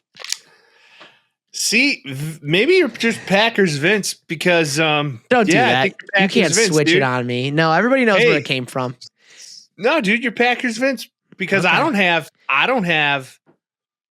not have them as my choice. Well, yeah, we notoriously don't want to jinx our teams, so that's why you're not picking them. I think you're going to have a rematch of the NFC Championship game last year. Do you think the Commanders are going to the NFC Championship? No, my bad. I was like, what the fuck? NFC Conference game. So one of the division games, which was the Eagles and the Rams. I could see the Eagles. See the Eagles and the Rams. The Rams are playing really good football. They're very good. They're very good, and I do believe that they may actually have a shot at getting home field advantage. But don't sleep on Sam D. They've been good too, but the Rams are better than they were last year. I don't see Mike Evans coming back this season. I just don't. That's a problem. But broke a collarbone and a concussion. Is it that bad though? Because it's not like they can put anybody in that. On that, I understand. Godwin and Ibuka and coming back, and I understand. I don't know if they have the horses to make the run because you got to go play some really good teams. I got news for you. I'm putting them in the Super Bowl. The Bucks? I think it's Chiefs Buccaneers this year. Oh God, very Tom Brady of you. You know who I'm going to take to win. Give me the Colts and the Rams. And who wins? I think Stafford rides out in the sunset. The Rams. I like that. I like that storyline. I think the Chiefs are going to win again this year because everybody wrote them off already. I fucking hate them. All right. I know, but There's way too early I'm not doing it because I like them. I'm doing it because I think it's going to happen, unfortunately. Probably wrong, and it might get rough. So welcome back. It's the Texas Squad. Yeah. And if you've made it this far, call in and air it out and give us your Do it. Conference championship picks. 312-725-2107. That's a voicemail. Leave us a voicemail. All right. Do it, you So freak Vince, modes. Most notably, I usually call them, but let's go down just a typical run through as we always do of our picks over week. We shall. Mike went 11-2. Vince Well done. went 9-4. Which is 9-4? Commendable. Yes, which is commendable, but it's not 11-2. So okay. Well, let's kick this thing off on Thursday evening. The Chargers played the Vikings. Carson Wentz is dead. Maybe he just died. It feels like it. He can't play anymore. Now they're soft benching. He's got to play. JJ's done. Do you think he's just going to be horrible? They clearly don't believe in him. That's I mean, what I'm at saying. this stage of the game, just go see what deal you can make. Bring Kirk back and make everybody happy. Yeah. I don't know Okay. about Kirk Cousins anymore either. Well, Kirk hasn't played in such a long time. I know. It concerns me. Yeah, I think that this is a get right game for the Chargers. I think Justin Herbert had a good game here, and then he's like, I'm gonna go Halloween. Do you see the Halloween pictures of all of them? Lad No. McConkey goes out as the milkman. You got Herbert, Madison Beer out there. You got a bunch of guys on the team. You're gonna get Joe Alt back soon. I think this is like a turning of the tides. I think the Vikings are gonna go down. Chargers are going up right now. Stock's rising. All right. Stock rising. I like it. Yeah. Chargers win 37-10. Yep. And speaking of Kirk Cousins, he did start on Sunday because Michael Peters Penix is injured. And how good was he, Mike? The Dolphins just gave a little spanking to the Falcons. Kirk Cousins, 21-31, 173 yards.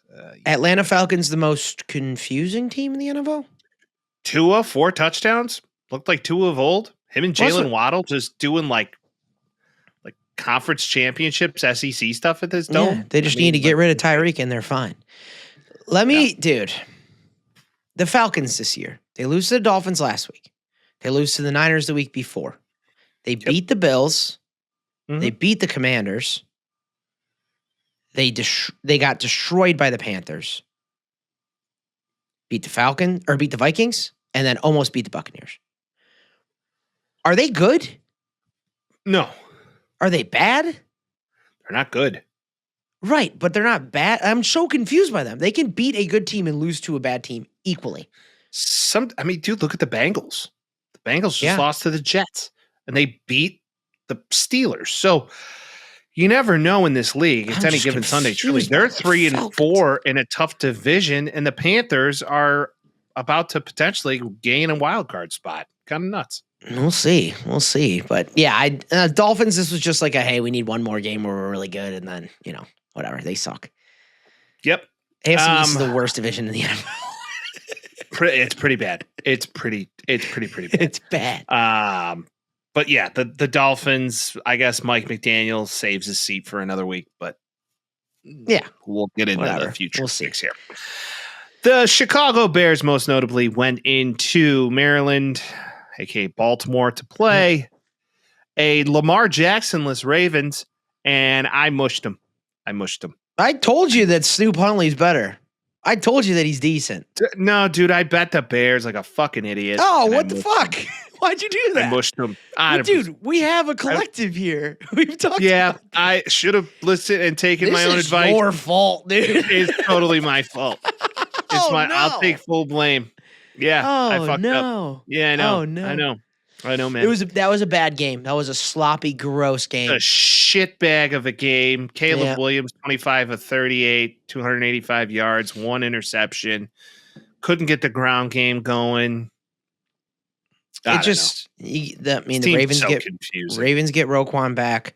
Ravens need a win. They finally stopped starting Cooper Rush because off the bat, and I said this every week that he played, the 2 weeks he played, why would he be his backup?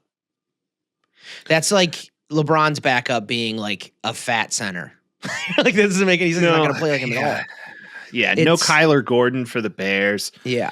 He was late on the injury report. That secondary looked like you could have fit a hot knife through butter through it. Mhm. Yeah, Hot butter easy. knife. Good old hot it's butter tonight. it's water. It's way easier actually because it's liquid. No, it's water through a sieve. The Bears aren't bad, but the Bears aren't good. That's what it's been. The Bears are just okay. They're better than they were last year, and they're worse than they were in '85. I just love this city so much because it's just week to week. Caleb's the guy. Maybe he's not the guy. Caleb's the guy. They should have drafted Jaden Daniels. Well, now they should have drafted Drake May. So what are you going to do? I don't think this loss is on him, really. Nothing was working. After the script goes off script, we're fucked. Mm-hmm. That's what I've learned. After the Bears get off the first script drive, we're not good anymore. Yep. So you got a lot of things to figure out here. I think Ben Johnson's him. I love the coach. I was going to say, the team's bought in. I think that's a first year in a system situation. I like what Ben Johnson's doing. I didn't freak out a lot after this loss. Well, they took the run away. No, I didn't freak out either. They took the run away. You've been running the ball pretty well all year. You had 2 really good drives, and you had ultimately 3 different opportunities to win this game, and you shit down your leg. So, go Bears. All right. Bears signed C.J. Gardner-Johnson. Yeah, he could be fun. He's a ball hawk like everybody else on the defense, and he gets a lot of unsportsmanlike conduct penalties. They're also talking about them picking up Marshawn Lattimore. What a duo. What a duo that would be. I have a question for you. Lamar's back this week. Ravens get a win on the board. They're still, 2-5? Is this time for a run for Baltimore? Or do you think it's a little too late? It needs to be if they're going to make the playoffs. It's not too late. It's not too late. But so every game's a must-win, it feels like. Your Super Bowl prediction could be real. If they win this year and I don't take them, I'm going to be so pissed off. You know that's how it's going to work, too. It probably will. You know that's how it's going to work.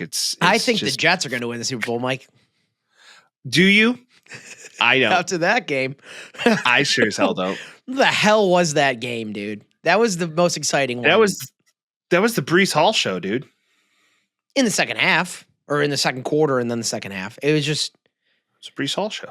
It was the Bengals were smoking them. I'm like, Jets are going to Jets. They're never going to win a game.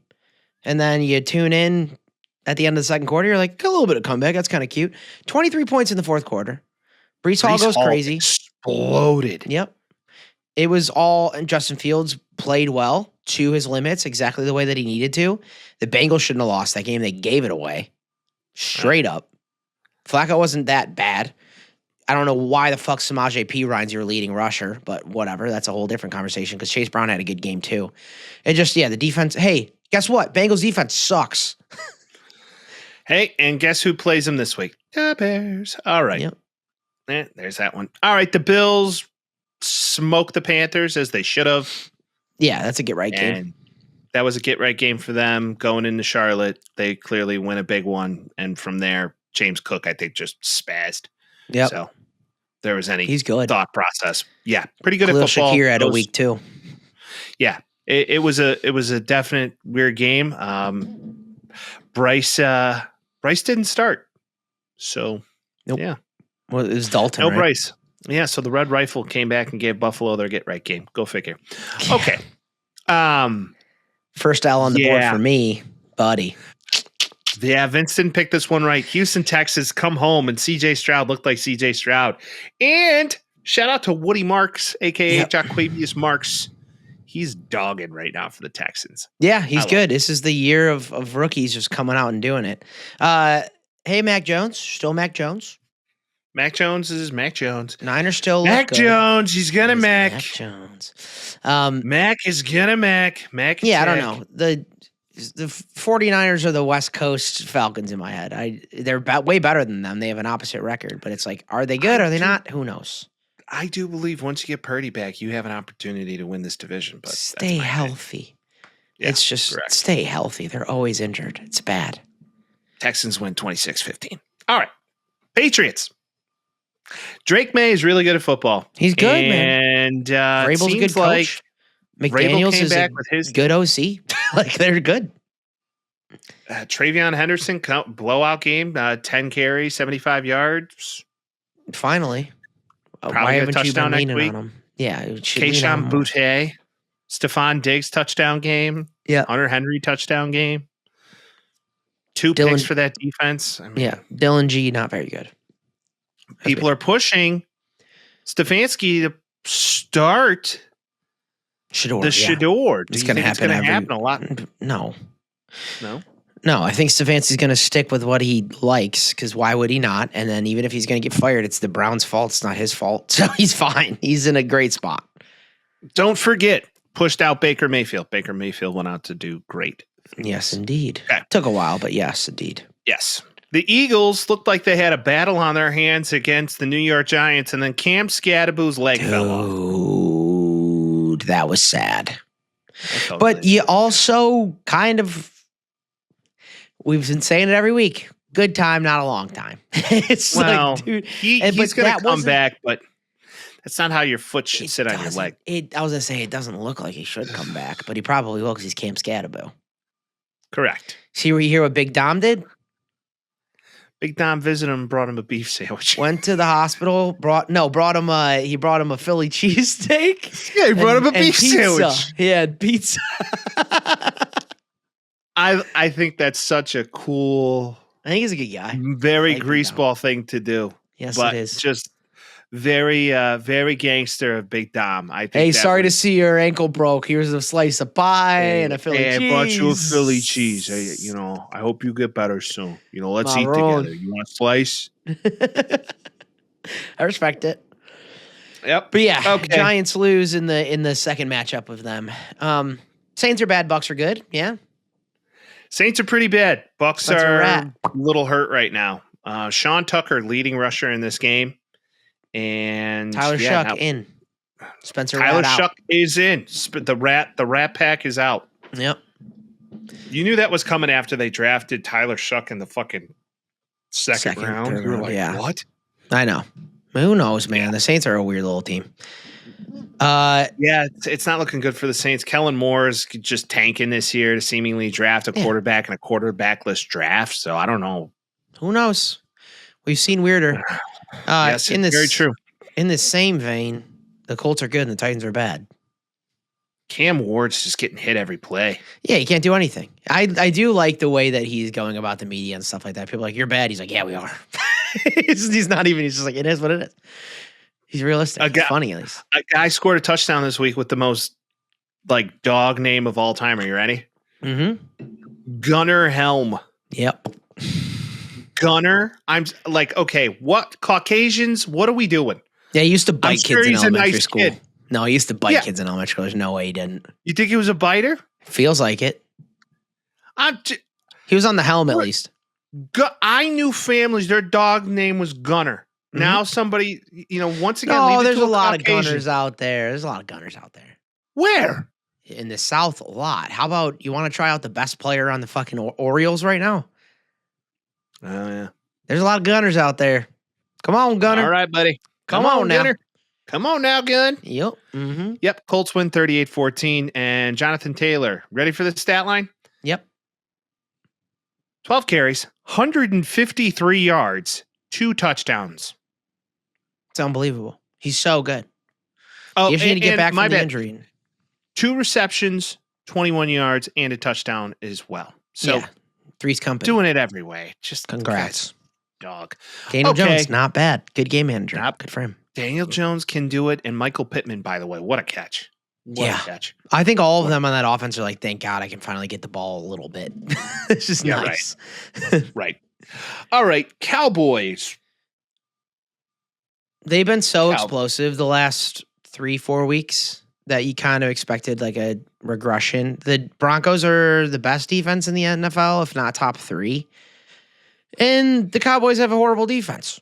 So if their offense isn't shooting, then they're going to lose the game. That's just what it is. They're going to be they actually might be 500 this year because you can be if you have a tie. They might be 500 this year.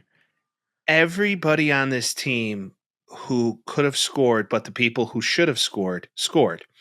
Troy Franklin, don't know who that is. Yeah. Pat Bryant, don't know who that is. A lot of RJ Harvey scored 3 times.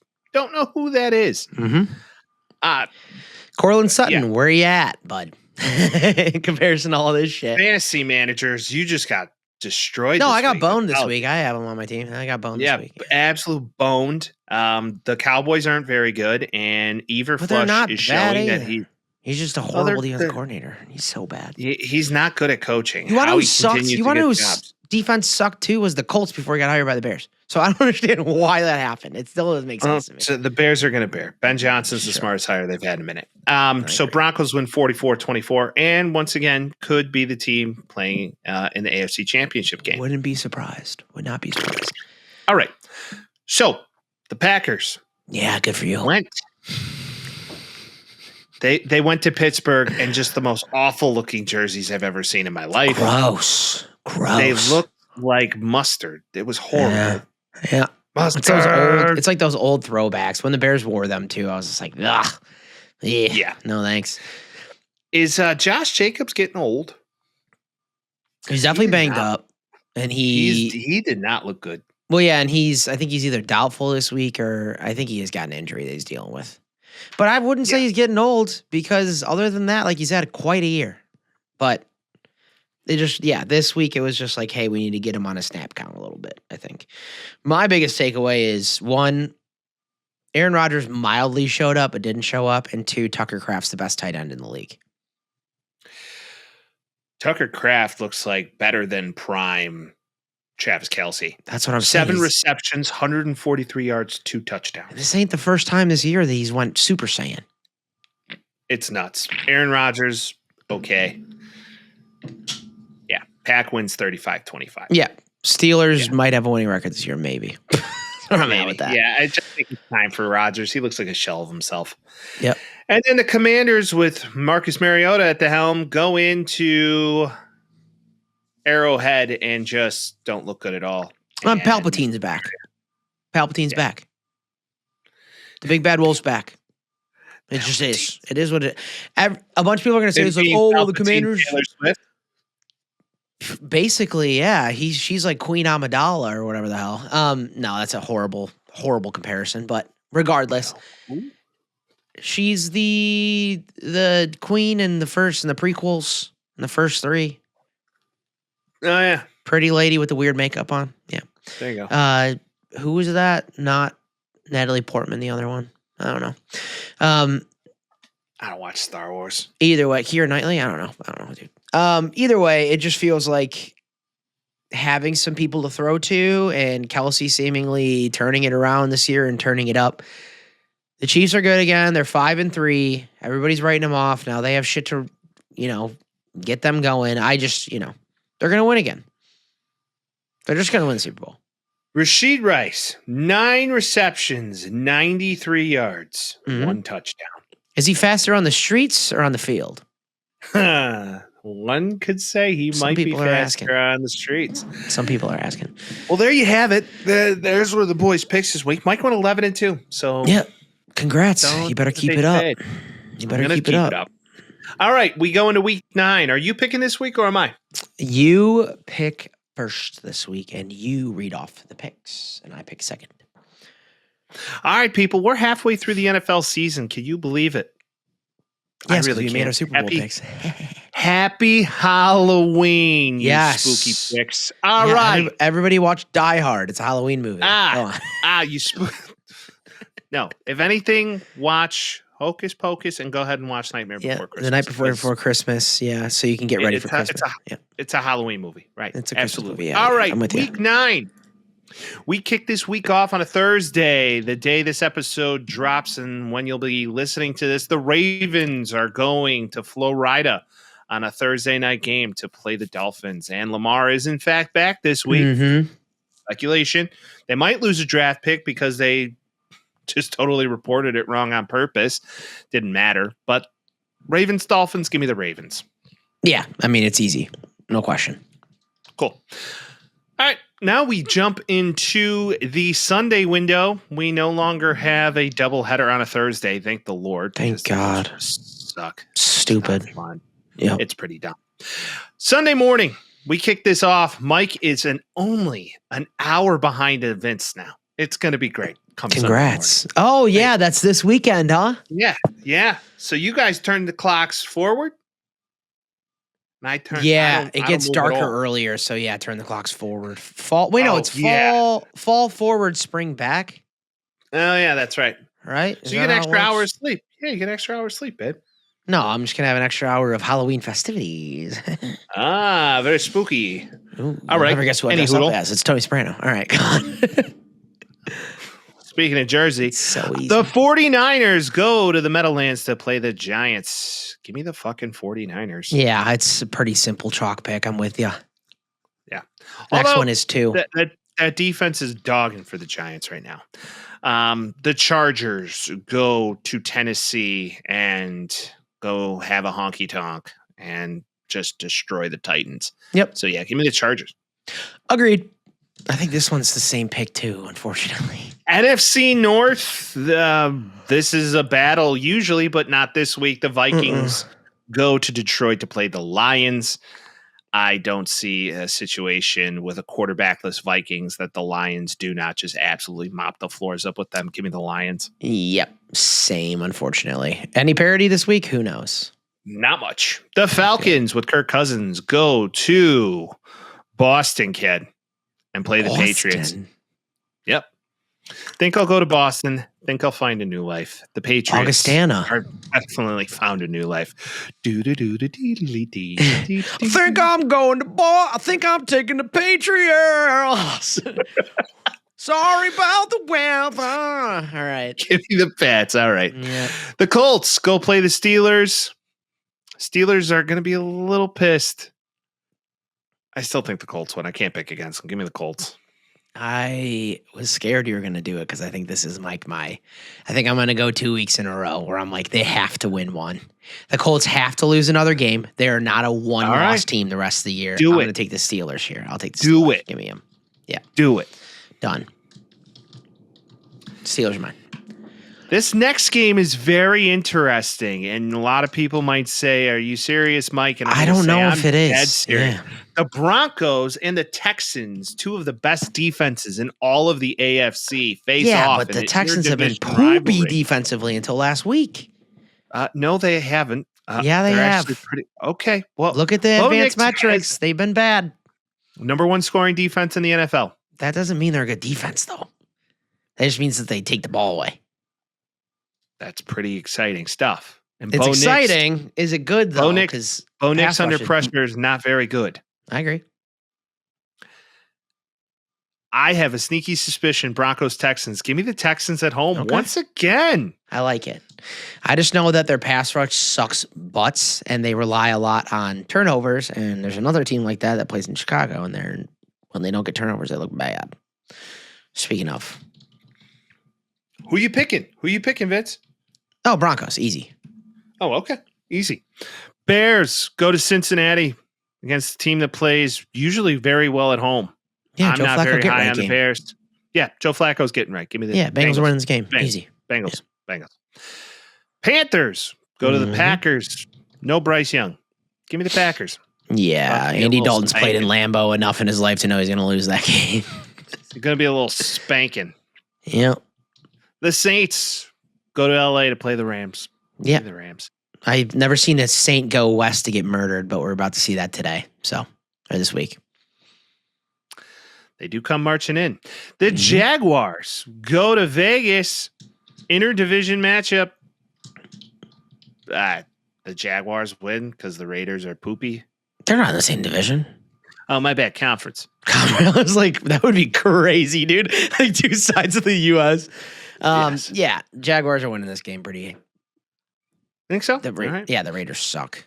Maybe a AFC championship game preview if the boys are completely out of this. The Chiefs and Bills. The Chiefs go to the Bills. Bills need this game. Give me the Bills. You know what the Bills do against the Chiefs? Win in the regular season. Exactly. And that's why I'm taking the Bills too. All right. Seahawks go play the Commies. No status on Jaden Daniels quite yet. And until Yeah, that is time he coming comes, back? I can't pick the Coms. So give me the Seahawks. Jaden Daniels is Sunday in night. line to return Sunday, but Terry McLaurin is out. Give me the Take Seahawks. the Commies. Yeah, you take the Seahawks. All I right. take the Little Commies. parody. Cardinals on a Monday night play the Cowboys in Dallas. Mm. Jacoby Brissett dogging in this offense right now. Cowboys don't really lose at home. Give me the Cowboys. Dak Prescott has a 7.711 win percentage in prime time. I'm taking the Cowboys. Done and done. High five. High All five. right, there's the picks. There's the picks, people. We do it for you. We really do. Hell yeah. Vince and his soundboard. Vince, I dig the new segment, man. I'm digging it. I do too. I'm interested. The it. only one I've read is the NBA preview, so the rest of it is going to be surprise for me as well. Surprise. Happy spooky day. By the time you listen to this, we are going to be on the cusp of Halloween. Saw a fat guy in an orange shirt the other day. I'm like, nice costume. Were you like, hey, are you a pumpkin? I did though. I saw a very, very thick dude in a Carhartt orange sweater. And I was like, it's too close to Halloween to be doing that, buddy. Like, you got to know your worth. Excuse me, parade float. Anybody ever tell you look like something on the Thanksgiving Day menu? Call me Charlie Brown because that's one great pumpkin. You know what I'm saying? Fair enough. So you're going to be Tony Soprano. Probably. I might change my mind, but Tony Soprano is the easiest costume in the world for me. Yeah, it's the best. It's easy. It's just like, you a portly Italian guy? It's so easy. I did it last year too. Kai was Carm. She just wore like a leopard coat. We call it. Oh, she could do that easy too. Yeah, you guys. Yeah, blonde. Yeah. Oh, next time I go to like a Halloween party, like an actual Halloween party, I'd like to dress up like Ron Burgundy. Oh, I was gonna say you should go as Furio and she can go as Carm again. No. She would be Veronica Cornystone, where I'm Ron. I like it. Right, just what happens when you marry. She can do that really easily too. The blonde's helpful. Blonde is helpful. I mean, it's not like she can't be something goofy, right? Right. So, yeah, absolutely. Well, Vince, I hope your Halloween party's fantastic. Dude, same. Appreciate it. Yeah, I'm not. No, I ain't doing shit. No? Are you kidding? I'm 34. I ain't going to a Halloween. You got a trick as a treatise, no? Maybe a couple 2 trick or treaters. We don't. Okay. I mean, do you get trick or treaters in the city? I doubt it. No. They go to like Southport. They go to major roads, and then people sit outside and give it out that way. It's a lot better than it can be 3 flats. So you live in an apartment building. Like, it's harder to do it that way. Yeah, you can't do it. You can't do it that way, right? It's one of those situations. What was your method? We used to go to like neighborhood to neighborhood. Oh, we would start the minute we got out of school, and we wouldn't end until the sun goes down, until the streetlights come on. And you go around your neighborhood normally first, and then you start hearing who's giving out the good shit, and then you head over to the good shit area, and then you go to the rich kid neighborhood, and then the sun goes down, so you're done. Right. Streetlights come on, you're done. Yeah, done. Get home. Remember when you get to the Indian lady's house and they open the door and just reek the curry? A little bit, yeah. Remember the first time you ever hit the whiff of curry when that door opened? No, I had a couple Indian friends back in the day too, and I was like, "That's why it smells like that." It was a revelation. I mean, delicious. It was a revelation as a boy, and I like ate dinner at their house, and I'm like, "Oh, it's hella pungent, but it's delicious." I get it. Hella pungent though. Hella pungent. Smell. Okay, top 5 Halloween candies. 1, 2, 3, go. This could be just top 5 candies in general, but my number 1. On my big board is a Reese's Fast Break, the small ones. Not the big ones, too much Fast Break, but you get the nougat, you get the peanut butter, you get chocolate. I'm gonna go chocolate every time, mostly. Yeah, I'm a big chocolate guy. Except for, and this is like 5 probably, is gonna be the Sour Patch Kids, because it's nice to change it up and get a little mini bag of Sour Patch Kids. All right. As a young man, I liked 100 Grands a lot. Oh yeah, I still do. I'm a fan of those, a little caramel, a little crunch action in there. So I put that up there. Definitely not Mounds, definitely not Almond Joys. Gross. I like them now, but I didn't like them when I was a little kid.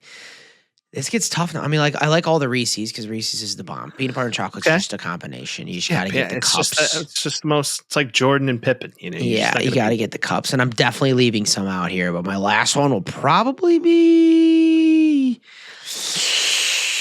There's a couple good choices in here. Oh, dude, you know what? The little bags of peanut M&Ms. That's the nice Okay. one for me. I like that. Peanut M&M It's a guy. Different eating mentality. Yeah. All right. So number one, I'm going to go Snickers because growing up, I used to just eat those 3 at a time. Yeah. I get them lodged right here. Yeah. No, yeah. You You're don't just get the playing reference? NFL 2K and Lodger Snickers. Right. If you don't get that reference, I don't want to talk to you. Now, number 2, I'm going to go 100 grand. So heavy on the chocolate. Oh, yeah. Heavy on the 100 chocolate and the grand. noodle. Heavy, every chocolate. I always and the felt like that nougat. was an old person candy back in the day. but I loved it's them. not. Number 3, I'm going to say Twix. Oh, I forgot about Twix. What an omission. Cookie caramel crunch. Oh, Come on. it's Twix. one of the best candies ever. That's an Top omission 3 on me. you see where Mike Fat Kid's brain going. Number Yep. 4, I'm going to say Skittles. I never did it for me. Fucking destroy all the Skittles. Not a Yeah. big Sour Patch Kid. Never really have been. Okay. And then number 5, I'm staying on the fruit train. Haribo gummy bears all day long. Oh, yeah. But then the only thing with little gummy bears is package. depending. I'm glad you said the brand because it depends on the brand. Sometimes It you get does. gummy bears and you're like, I'm getting a cavity over nothing right now. I'm just like, like it's yeah. They're the best. Mhm. If you're in Indiana, go to Albanese. Get yourself some gummy bears for this weekend. The kids will love it. Butterfinger, another one. I Also know, undefeated. but honestly, the reason I omitted that is because of teeth cleaning post. It's it's hellscape. It's just a hellscape. And make sure your molar flat until you get it all out of it. It's very true. Unless they're fresh. If they're fresh, they're great. All right. Okay. You know what else is fresh and great? This podcast. And if You. you've been with us this long, we appreciate you. And if you haven't, and yes, you're lovely today and every day. So thank you for joining us as you always do. If you haven't yet, air it out. Tell us your thoughts, 312-725-2107. And as always, we'll see you next week.